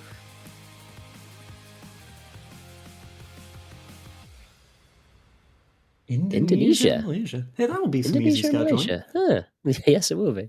Kind of rare that you get easy schedules for groups, but this is just Southeast Asia to Southeast Asia. This one will be chill. Exactly. The only hard one so far is Norway, Hong Kong, which Yeah. is probably going to be kind of hellish. That's like opposite sides of the world. Yeah, that's not good scheduling, unfortunate. Well, who will Russia have to play against in Group E? They will have Whoa, Portugal. Ooh, that could be a spicy match. And joining you, Mr. Botched, in Group F, your opponents will be Wait, none of these are nice. Canada. I have to play Dizzy on a net pool. You will have to play Dizay on an Akpool. Canada. Yeah, this one's pretty scary. Yeah. Two teams left, Sweden and Netherlands. Who will join Australia? In Group G, it will be Whoa. the Dutch. This is terrifying. Giant prosthetic versus Netherlands on an accuracy poll. These are going to be... That's a scary matchup, which means Sweden will be facing New Zealand in Group H. Yes, sir. All right. So that's all the mid seeds decided. Now we've just got the low seeds. Who, they'll definitely be looking at some of these groups. Pretty much all of these groups in fear, but who will they have to play against in Group A facing Norway and Hong Kong will be? Yeah, it feels like we have 5 groups of death here. Vietnam going to be in Group A, and this is a scary prospect for Hong Kong and Norway. I mean, Vietnam have some accuracy plays. I don't know. Yeah, it could be tough. And in Group B, joining Germany and Finland, there will be Switzerland. the Swiss. All European group. Easy scheduling in a group stage. Don't see that very often. There's going to be Switzerland coming in. And then Slovakia and France in Group C will be joined by... All right. Mexico. Okay. Breaking the red, white, and blue flags for that group. Yeah, indeed. Malaysia and Indonesia, well, will they be joined by another Southeast Asian country, or will it be somebody else? It's going to have to be the Philippines. If they want to do scheduling, they're rolling for the Philippines. Will they get the Philippines pool? Yes, they do! Oh, yes, the Southeast Asia group has popped into existence. We have Malaysia, Indonesia, Philippines in Group D. That's nice. I mean, you don't have to play at a crazy time for yourself, probably, unless, like, everyone in the Philippines gets up at, like, 4 a.m. local or something crazy. Moving on to Group E, Russia and Portugal currently awaiting. Will this be another all-Euro group? There is Poland in there. It looks like it and will. Poland will be joining them. The last European country goes right in there, so who's going to slot in with the UK and Canada? Colombia, Argentina, or Peru? Who will the UK and Canada be facing down? Please not Colombia. That's all Argentina, of course, being our lowest seed, and it is Argentina. That is a scary prospect for Argentina against those two teams. But I'm sure they can. Make it work. Only 2 teams left now: Peru and Colombia. And joining Australia and New Zealand, Netherlands in Group G will be Colombia. Which means this group has weird scheduling, and by weird I mean it sucks. Yeah, that's so Oceania, South America, Central Europe, or Western Europe. Ugh. That's gonna probably lead to some weird wake-up times for somebody, but I'll have to see how that goes for them. In Group H, it's gonna be New Zealand, Sweden. Speaking of South America, Oceania, Western Europe, New Zealand, Sweden, and Peru. Have fun. Have fun being awake for all of that. Yeah, unfortunate time zone crossovers for those last two groups, but yeah, those are your groups for TWC 2026. Well, how do you feel about your group? I think we're gonna win. I think we're gonna win every match for the next 8 million weeks, and we're gonna win TWC for 1 million. I don't know. I feel pretty good. I think I think it should be fun. Canada's tough. Like Canada's a tough opponent. I'm a bit spooked, especially did I Screw on an act poll? Dude, Screw can pull like 30 UR scores. I mean, obviously not on tournament maps. Nobody really can do that except like Grip T, but I don't know. That's gonna be a spooky one. No, these are your final grips. Suppose we could leave them on for maybe 10-20 seconds for people to take screenshots. Oh, actually, we have grip strength already, and it looks like our grips are nicely ordered in terms of strength. So, hold on, let me just check this. Okay. Okay, so from grip A to grip H, it's just strongest to least strong. So, grip A is the strongest. The winner of that grip will face seed 8 in round of 16, and so on and so forth. Group H will face, their winner will face Japan, so good luck to them. And so on in reverse. Group C will face C2, F will face C3, blah blah blah. You get the point. I think we've had enough time for screenshots now, so we should be good to start moving on to the Mappool showcase. I don't know who's casting the Mappool showcase. Well, I believe... I know Anwolf is here for a reason. Yeah, I'm here for a reason. Edward was here for a reason. Are you Who not casting? in for this? I mean, I'm down to. I've probably All I know just is missed a I'm memo leaving. here, but okay. Well, thank you very much, Ethan, for your work. Hopefully, this was a good World Cup debut for you. Get you settled in. It was a bit nerve wracking. I'll be honest, but listen, You get used to I'm it. glad to be here. Had fun talking with you. You in your bag as always. But yeah, it's getting late for me, and I'll leave you two experts to discuss the pool. Have fun, everybody. All right. Well, what is happening? Who is casting the Mappool showcase? I feel like I really feel like I missed a memo here. I can do it. I'm totally. I'm happy to have you. Okay, we have we have two casters. It's gonna be me and Emil for the Mappool showcase. Okay. Hell yeah. So yeah, we'll do it live. Okay. So we are going to be the ones taking this Mappool showcase. Of course, I as a player have not seen the poll, and you, Anwolf, as a puller have. So you're gonna have to do the ball knowledge carrying here. I'll be going in blind. Indeed, I have in fact seen this pool more than once. I would hope so. More than twice even. I've seen a few of these maps a lot, and I'm happy to see them quite a few more times. There's some very standard things in this pool, and I hope there's some things very interesting in this pool. Yeah. Yes. So, shall we get started? Well, we shall. Looks like there's no. We are starting with a ranked map for No Mod 1. No Mod 1s in this tournament. Yes, fast No Mod 1 so far in this tournament. We are starting with 225. It's only 2 minutes long. And this is basically, it's just a comfy map. So you might have noticed the Qualifiers map also was quite comfortable when it comes to snapping variety. And it's the same here. It's a lot of 1-4 and a lot of triplets and 5-plits. Presenter also had some pretty tough sections. Yes, it had some pretty tough sections. Obviously, the first thing that comes to mind is that jump scare stream at the start, and a couple other jump scare streams before One Kiai and a couple on the bridge. This, just judging by how much lower the SR is, 15 DPM alone doesn't do that. It's gonna be simpler. It's much simpler. It doesn't have any big streams. We're in group stage now, so some maps have taken quite the hit in terms of difficulty, but it's to make everything approachable. Sort of. Mhm. We want lower teams to have maps that they can feel comfortable on.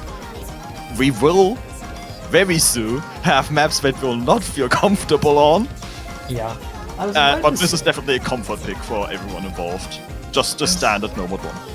I was gonna say for a second before I caught myself on, yeah, because for groups you don't really have to worry about top teams coming in and SSing everything. Except no, you actually do. There are just that many top teams that some of them are in groups anyway.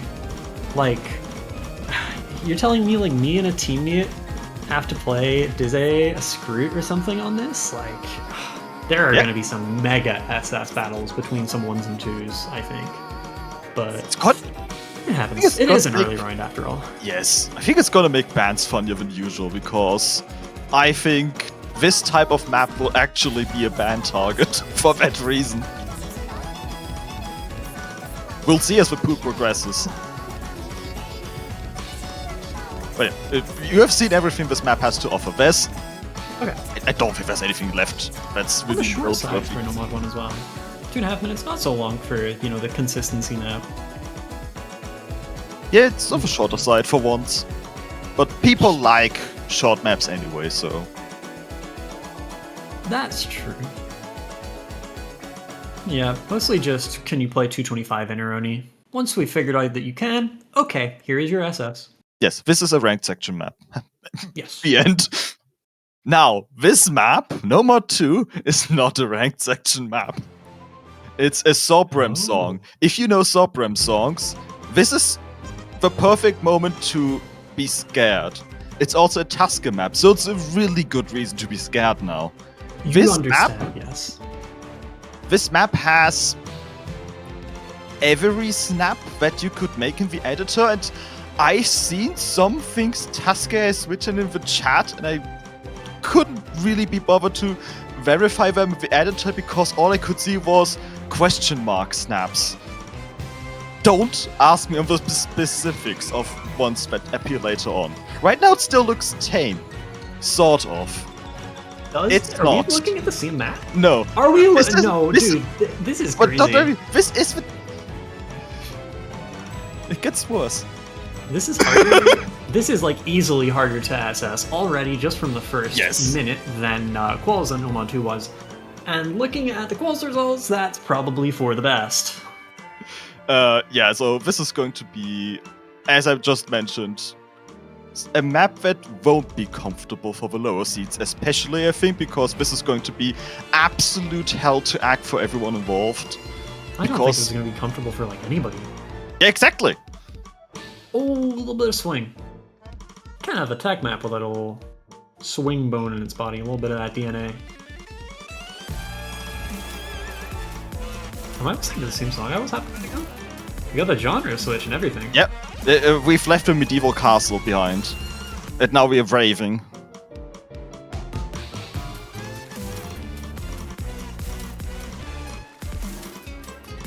Ooh. Okay, this one maybe gonna be friendly to the visual readers. Friendly to visual readers and Miyagi-Shima. That's the target audience of this beat map. I'm not sure we can defeat Miyagi-Shima, to be fair. No, we can't. I mean, we really can't. Some of the stuff I've seen that guy do in community tournaments, we cannot defeat this guy.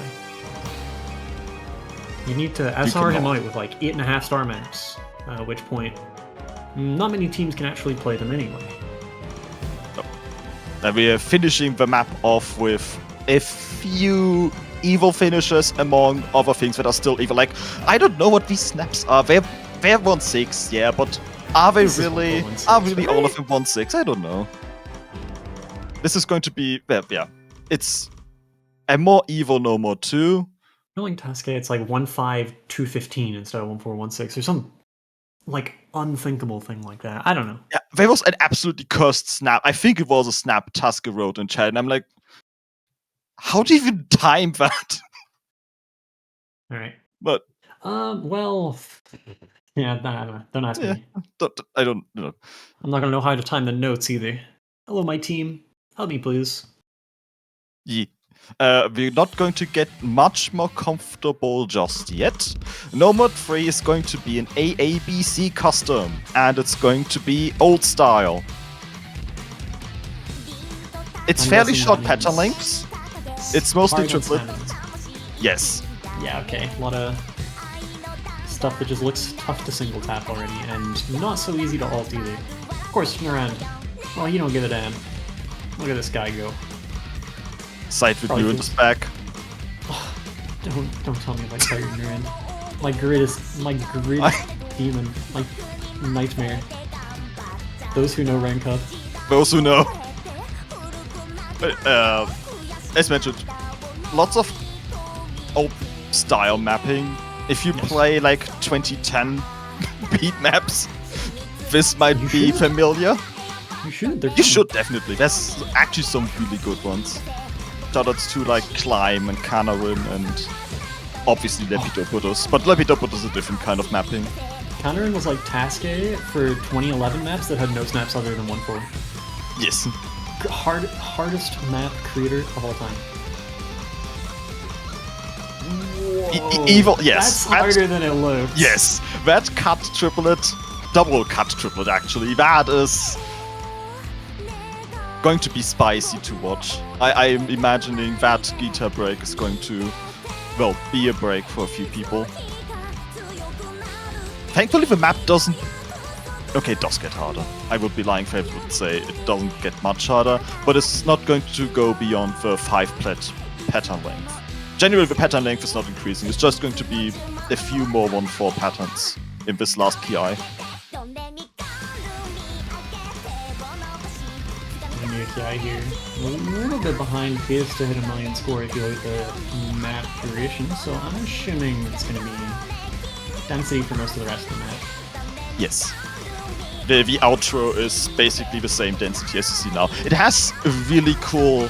I really love the last section of this map. It's so fun to play. It has some really evil finishes, but all these 5 plates, it's more sparse, but they're fun.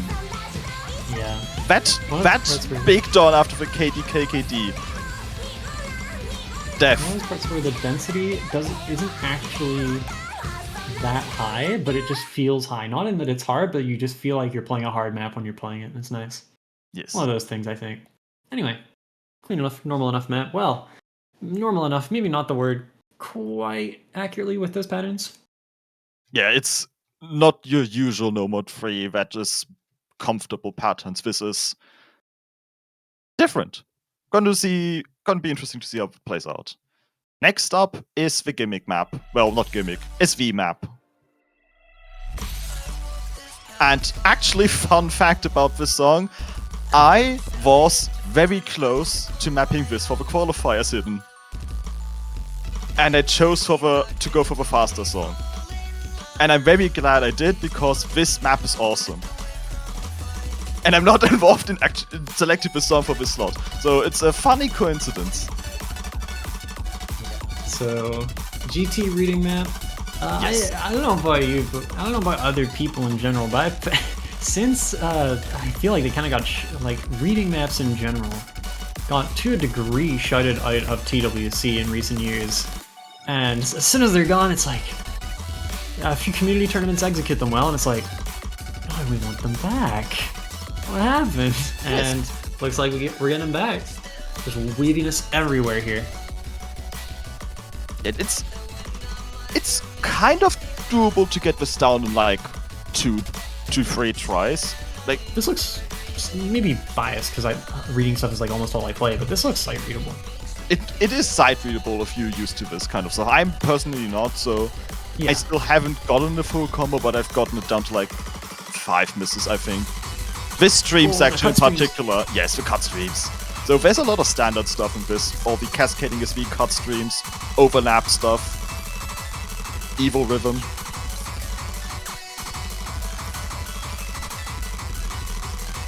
But I think it's a very, very cool introductory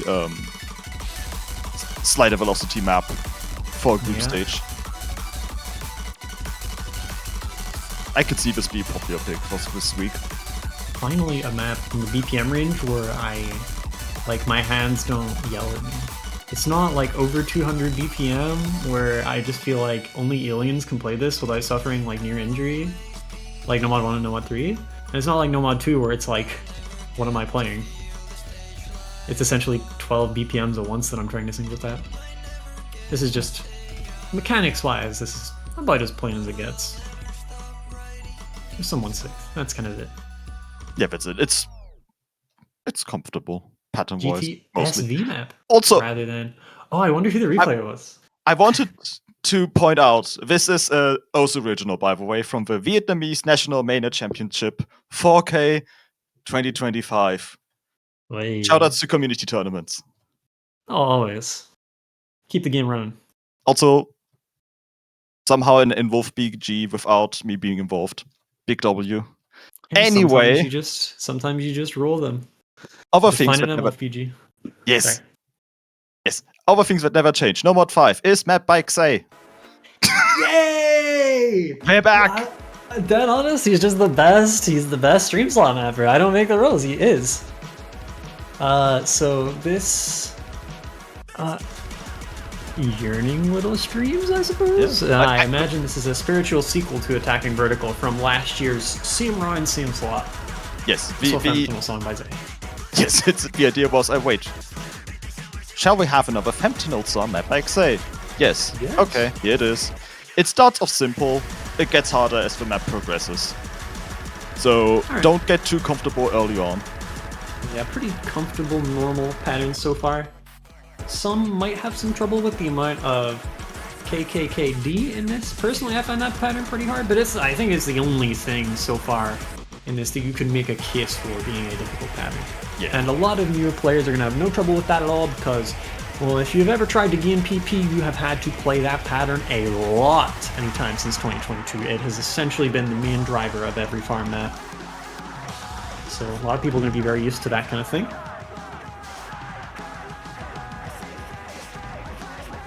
That's really true. We are in the break section, but obviously we still have a big stream ahead of us. There it is. And there's some of the evil patterns. I don't know how to hit the offbeat KK. Yeah, okay. Pattern difficulty stepping up here. Oh, okay, yeah, it's getting spicy. Yeah, but that's it for streams. From here on out, it's short patterns.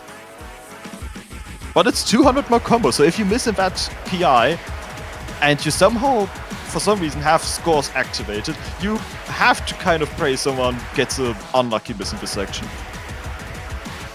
You gotta hold. Just because it placed the last stream, the map is not over. Far from it.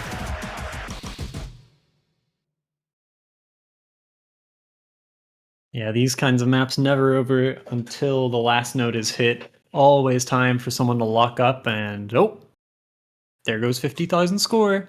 Yep. And your opponent might just get 1990k, so you're in big trouble. And we've concluded the Nomad pool. We're entering the hidden bracket with another song from a community tournament. This was in the 1K World Cup. A giant tournament. I'm very glad Australia is not top 8 for this reason. Because we get to see Australia potentially play this. It's the low is V map. Kind of. And I'll say straight ahead, this looks more evil than it is. The rhythms are friendly to you.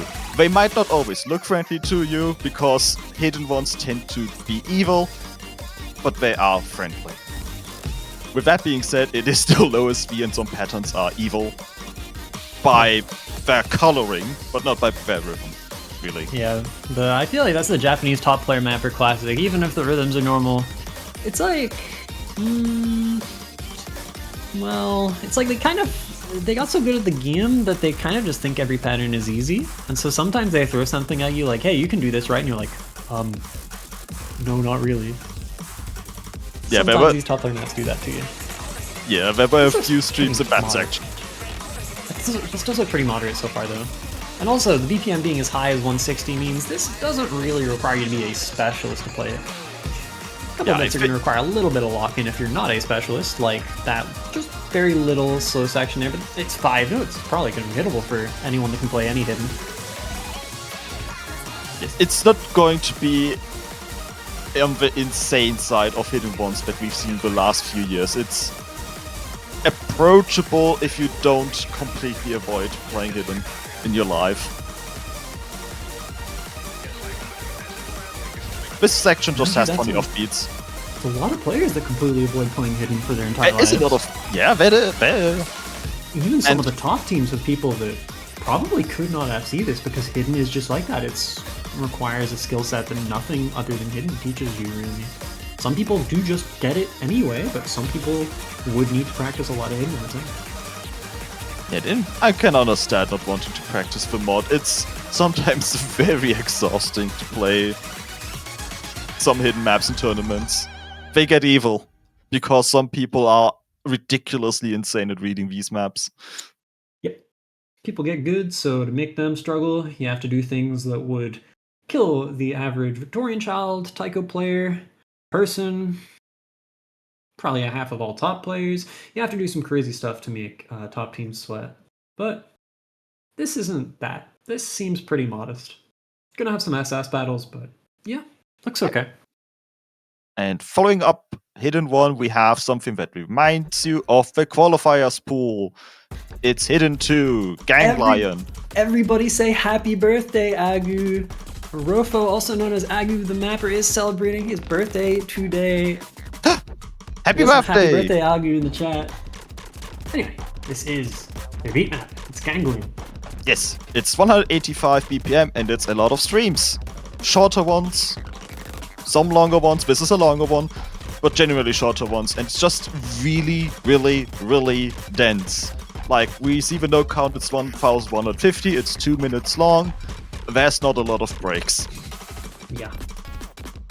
VSV also never changes, so it's just this. It never gets faster, it never gets slower, it just stays dense. And the most break you will get is like a 2/3 single note rhythm. So you can never really take your eyes off the map.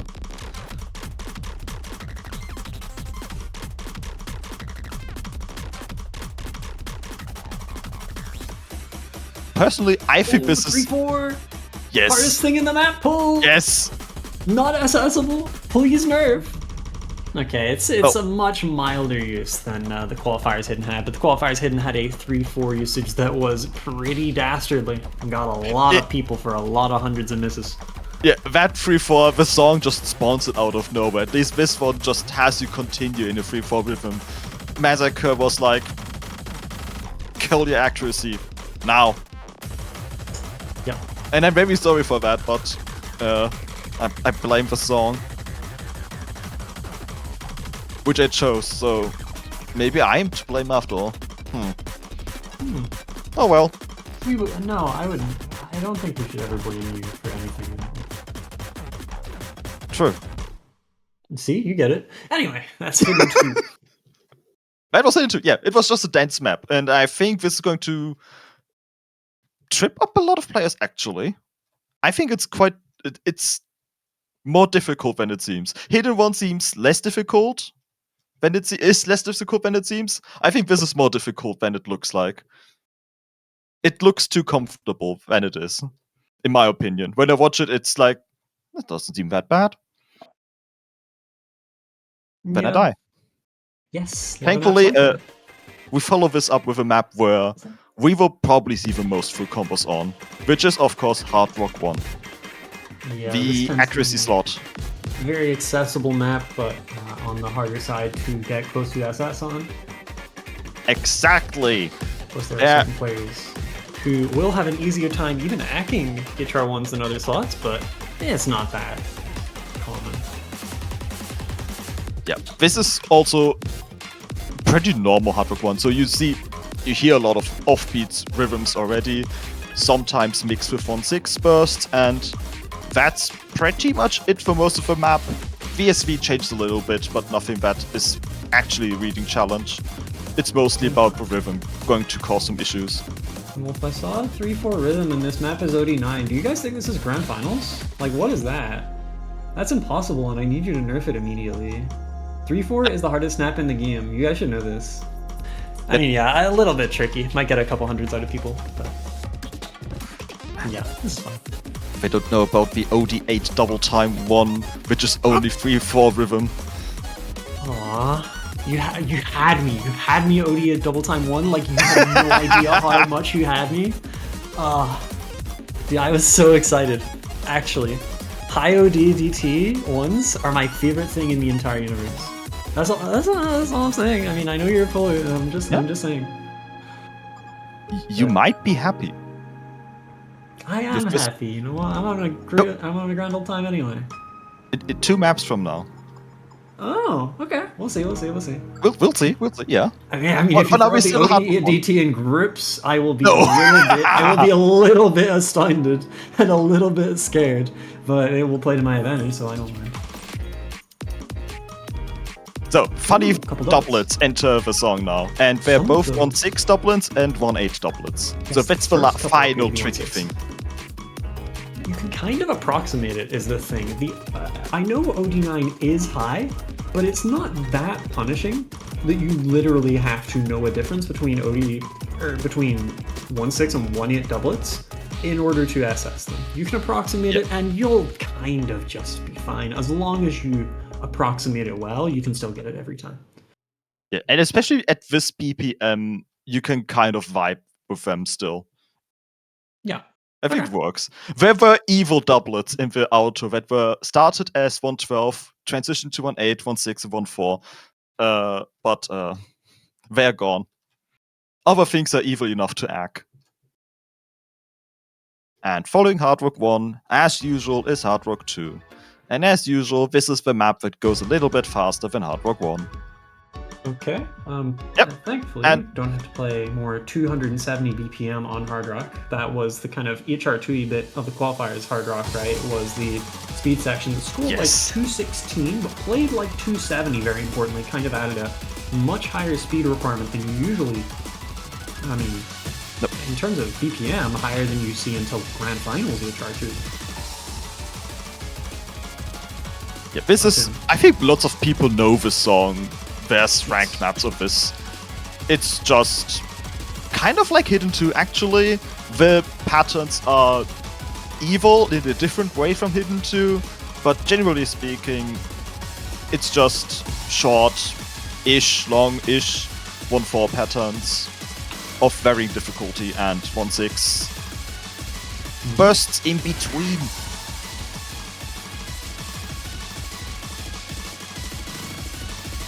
Slider velocity, I think, peaks at a 1.05 increase, so effectively it's like 200 BPM scroll speed, which is, I think, has become the common slider velocity for round of 32 group stage Hard Rock.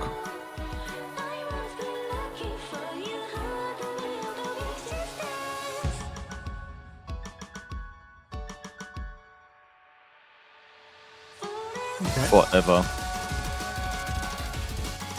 Yeah, the map just continues as it did before. Some patterns are very evil, and with the slightly increased scroll speed could cause some misses. 1-6 bursts coming in here. Those are the same as hitting a quad at 290 BPM, so pretty fast, especially when you consider the SV is high.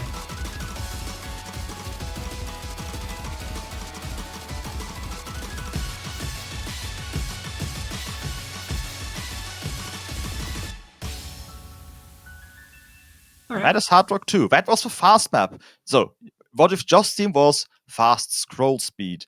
Now, what if Double Time 1 had low scroll speed?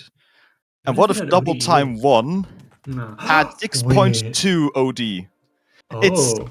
Okay. It's for a sec I thought, wait, is this OD7? But no, this is... Okay. It wasn't for lack of trying, but no, we've added it down this map just a little bit. The scroll speed is a little bit higher than the ranked version. VOD is a little bit lower than the ranked version, and 1/6 burst late in the map is nerfed.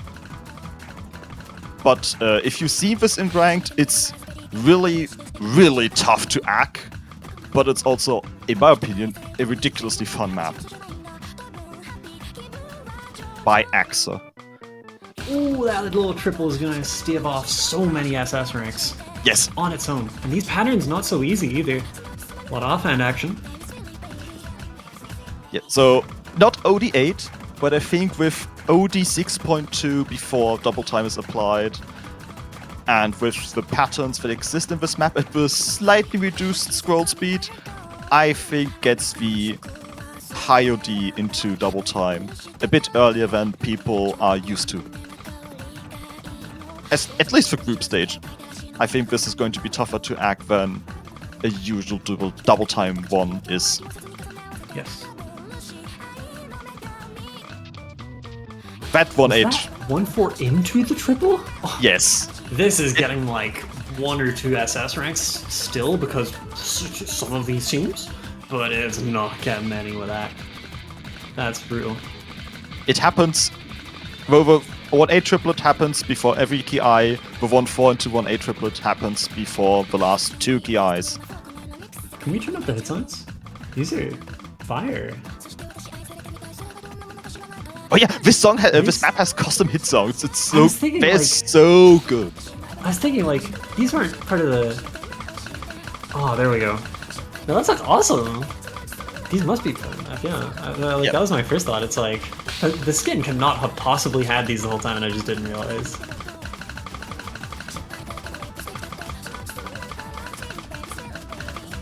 If you have very high accuracy, by the way, like very, very high, and you're not a super high ranked player and you want some PP, the ranked version of this is OD10 with DT, which if you can high hack, it gives you a ton of performance points.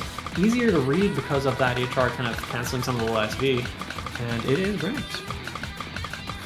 Yeah, just- advisable, though.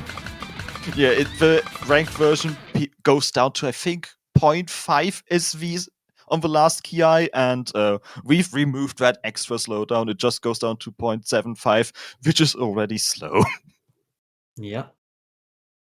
And yeah, remember an old trope for Double Time 2? Like old. I'm talking about less than 90 seconds length old. What if we brought that back for group stage? Just for some variety? This is going to be, well, I'm going to say this is going to be the shortest map of a tournament because it's quite hard to beat 87 seconds in length. It's fairly standard speed. It's nearly 250 BPM. It's just triplets, it's just 5-plets, it's more comfortable patterns than you've seen in Nomad 3, but with the caveat of there's basically half as many nodes. So if you get one mistake, you might be in serious trouble. And one mistake could be like getting 3 100s on a pattern. So this might play out as well, obviously a double S battle, but a high risk one. Higher DPM obviously going to make this a lot tougher for some people. I know, like when a DT2 is just low enough DPM that I can single tap it, easiest map in the pool to beat people on. As soon as I can't single tap it, feels a lot different. Just one of those slots. Maybe that's a bit of an individual difference thing. Maybe just play specific. Either way, definitely on the short side. But yes. D size after DT. Haven't had that in a long time. Right? TV size used to be like you just You used used to, to get every have 5 minutes when you were talking about the game, but now it's like, what did you just say? Yeah, It's weird, TV like- size is gone. You used to have in Taiko World Cup, you used to have TV size maps in double time, so they would not even be 1 minute long. Because there just weren't Those enough were maps. times. I think they were just being silly back then because most ranked maps were TV size. Right, yeah. And do you just use ranked maps? How far? I haven't- along? Yeah. Okay, so now for in a lot of matchups, what are going to be the the 3 HDHR picks, also known as the 2 free mods, then the tiebreaker. Yeah, and this is the comfortable one to I like this background a lot. Yes! So this is a Locust original, and I'm very, very, very, very happy that we're using it, because this song is such a banger. I've met Rangoline at COE last year, and Oh, sick. they were cool to hang around with, and I was like, I really want to push one of your songs into Taiko World Cup, and my idea, well, wasn't this song, but I'm glad we have one anyway, because this is such a good entry. I think it actually got the #1 slot at Locust in the song category. It didn't win the overall prize, but it was like #1 and #2 for best song, and it's such a banger. This map itself, well, as mentioned, there are some slave velocity changes, but it's friendly to both mods, and it's also mostly friendly in terms of patterning. I mean, it's a Miyagi-Shima map, so I trust it'll have those little bits of, ooh, that's kind of difficult in there somewhere. They're never that simple, this guy's stuff, but it looks pretty alright so far. Even yeah, but just a sparse rhythms thing. Not really like tough rhythms, but just things that aren't that simple and also don't have that many notes for you to kind of latch onto in your brain. If you're playing HDHR, that might be a little bit of trouble, but I think that's kind of it so far. Yeah, there's some offbeats that might be difficult to read with hidden hard work, and I think the last key eye is a little bit of a difficulty spike, but also it's a long last key eye, so it's allowed to do that. Yeah. Not a very long pool actually overall, right? Like I feel like I've seen maps over 3 minutes, almost none. I feel like I've seen so many pools be so long recently, so this is a welcome change if you ask me. Yeah, this group stage pool, well, the prediction is close. The prediction was to see how many 3-minute maps we think are in this pool. You know, I actually did not see that prediction at all, and yet I bring it up anyway. Yes, okay. And I'm just going to read the statistics out before we approach 3 mod 2. We have 14% of people think it's going to be 0 or 1 maps longer than 3 minutes. The majority thinks it's 2 to 3 minutes. Wait, Nuren voted 0 to 1. I have a bad feeling about this. Ooh, but there's still 3 mod 2 left. Maybe Nuren forgot the tiebreaker. Dude, Nuren stands to win like 50,000 OS coins. I don't know. Well, that's a big return. All right, let's see. That was a comfortable map. Now we get to the uncomfortable map, which is 2 minutes long. Congratulations to everyone who thought this pool would be short, which is the minority. Man, bankrolling OS coins, dude. Last week it was Miyagi-Shima. Oh, this tournament is so funny.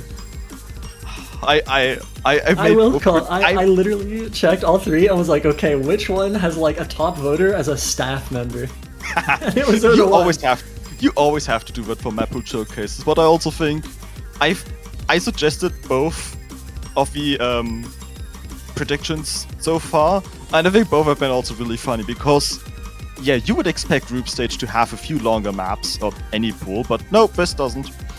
And as you see right now, this is the low hidden section. This map goes back and forth between ridiculously high SV to make it hard for hard rock, and then slow SV for hidden. So no mod combination should be really comfortable on this map. Thankfully, I think everyone knows this song. So you should have that advantage. You don't know this map because it didn't exist yet, but you know this 3-4 rhythm. We've played it before. At least most people. I've seen this in tournaments a few times now. At least once.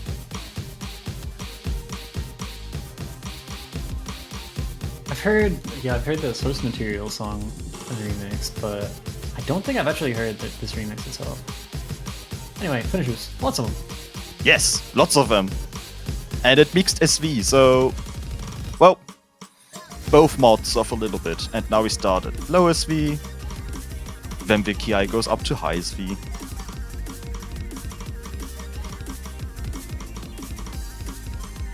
Still still mild enough. Like, this is definitely a lot more anti-mod than free mod 1, but I don't think it's gonna deny most teams at least one HDHR, and a lot are going to two.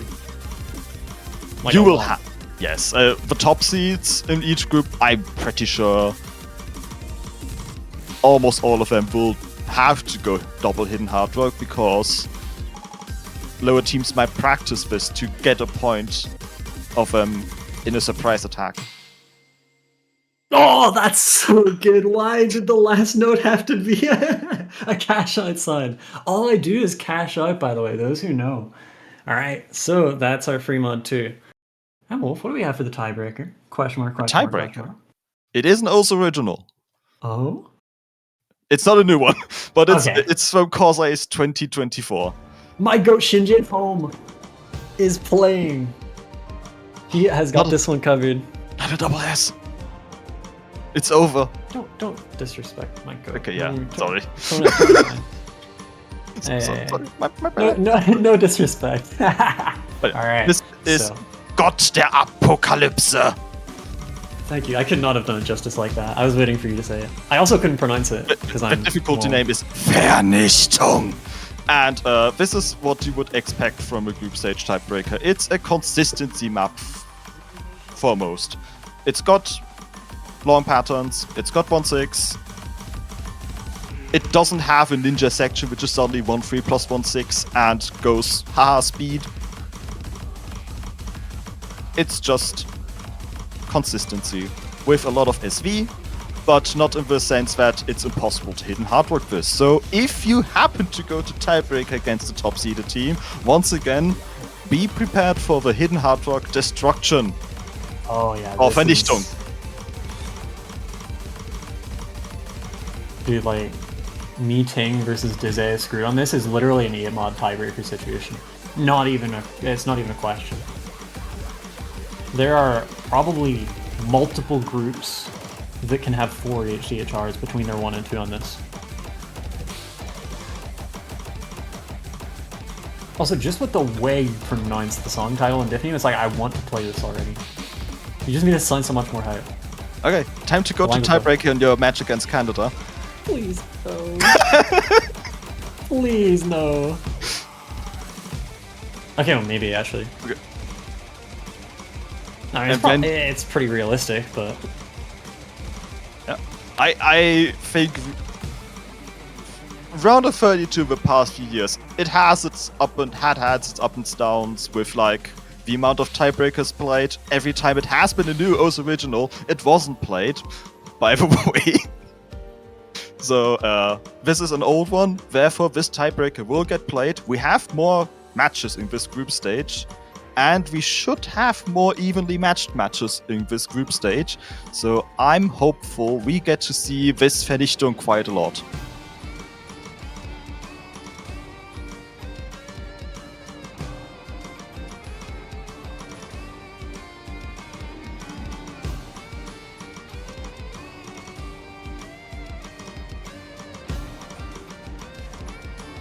And just in case you're not nervous, here's an extended comm part to make sure that that changes. Yes. Oh, and a little bit of rhythm. Just a little. Just in case you started being nervous.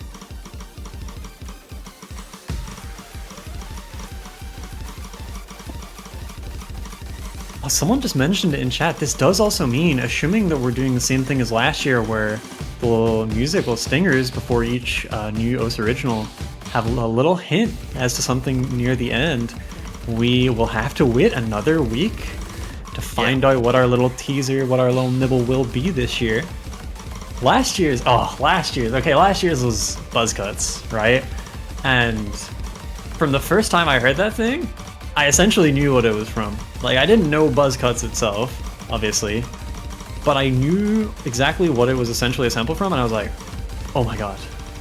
Daria Core Grand Finals tiebreaker. Yeah. It could not hide. I was so amped for so many weeks. I knew it. I did. Half the polling team basically had to pretend to my face that it wasn't something that it obviously was. But yeah. It wasn't OWC doing a fake out, and it's like, that's the finals tiebreaker, which still would have been really epic. Oh yeah.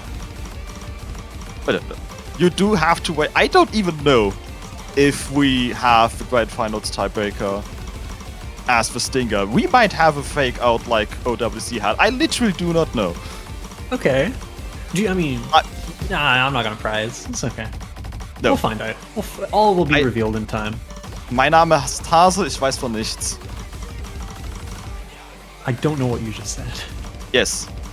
The Germans in Thank chat you. will know, but it's an old German meme of someone just feigning ignorance. It's basically, my name is Rabbit. I don't know anything. Awesome. I'm just an innocent bystander. I don't know what the songs are gonna be. Okay. Alright. It's a beat map. Doesn't seem particularly super anti-mod. I do think, there will be 8-mod potential matchups on this. It will be a scary tiebreaker to play because it is pure consistency. Like, tiebreakers, especially the later rounds, tend to go into 5 different genres and 10 different BPMs to cover tech, speed, whatever else you could check in a pool. This is just...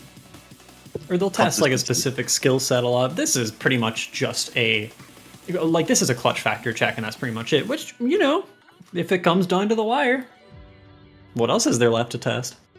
Yep. And because it's also the only long map in the pool, you might find time to practice this.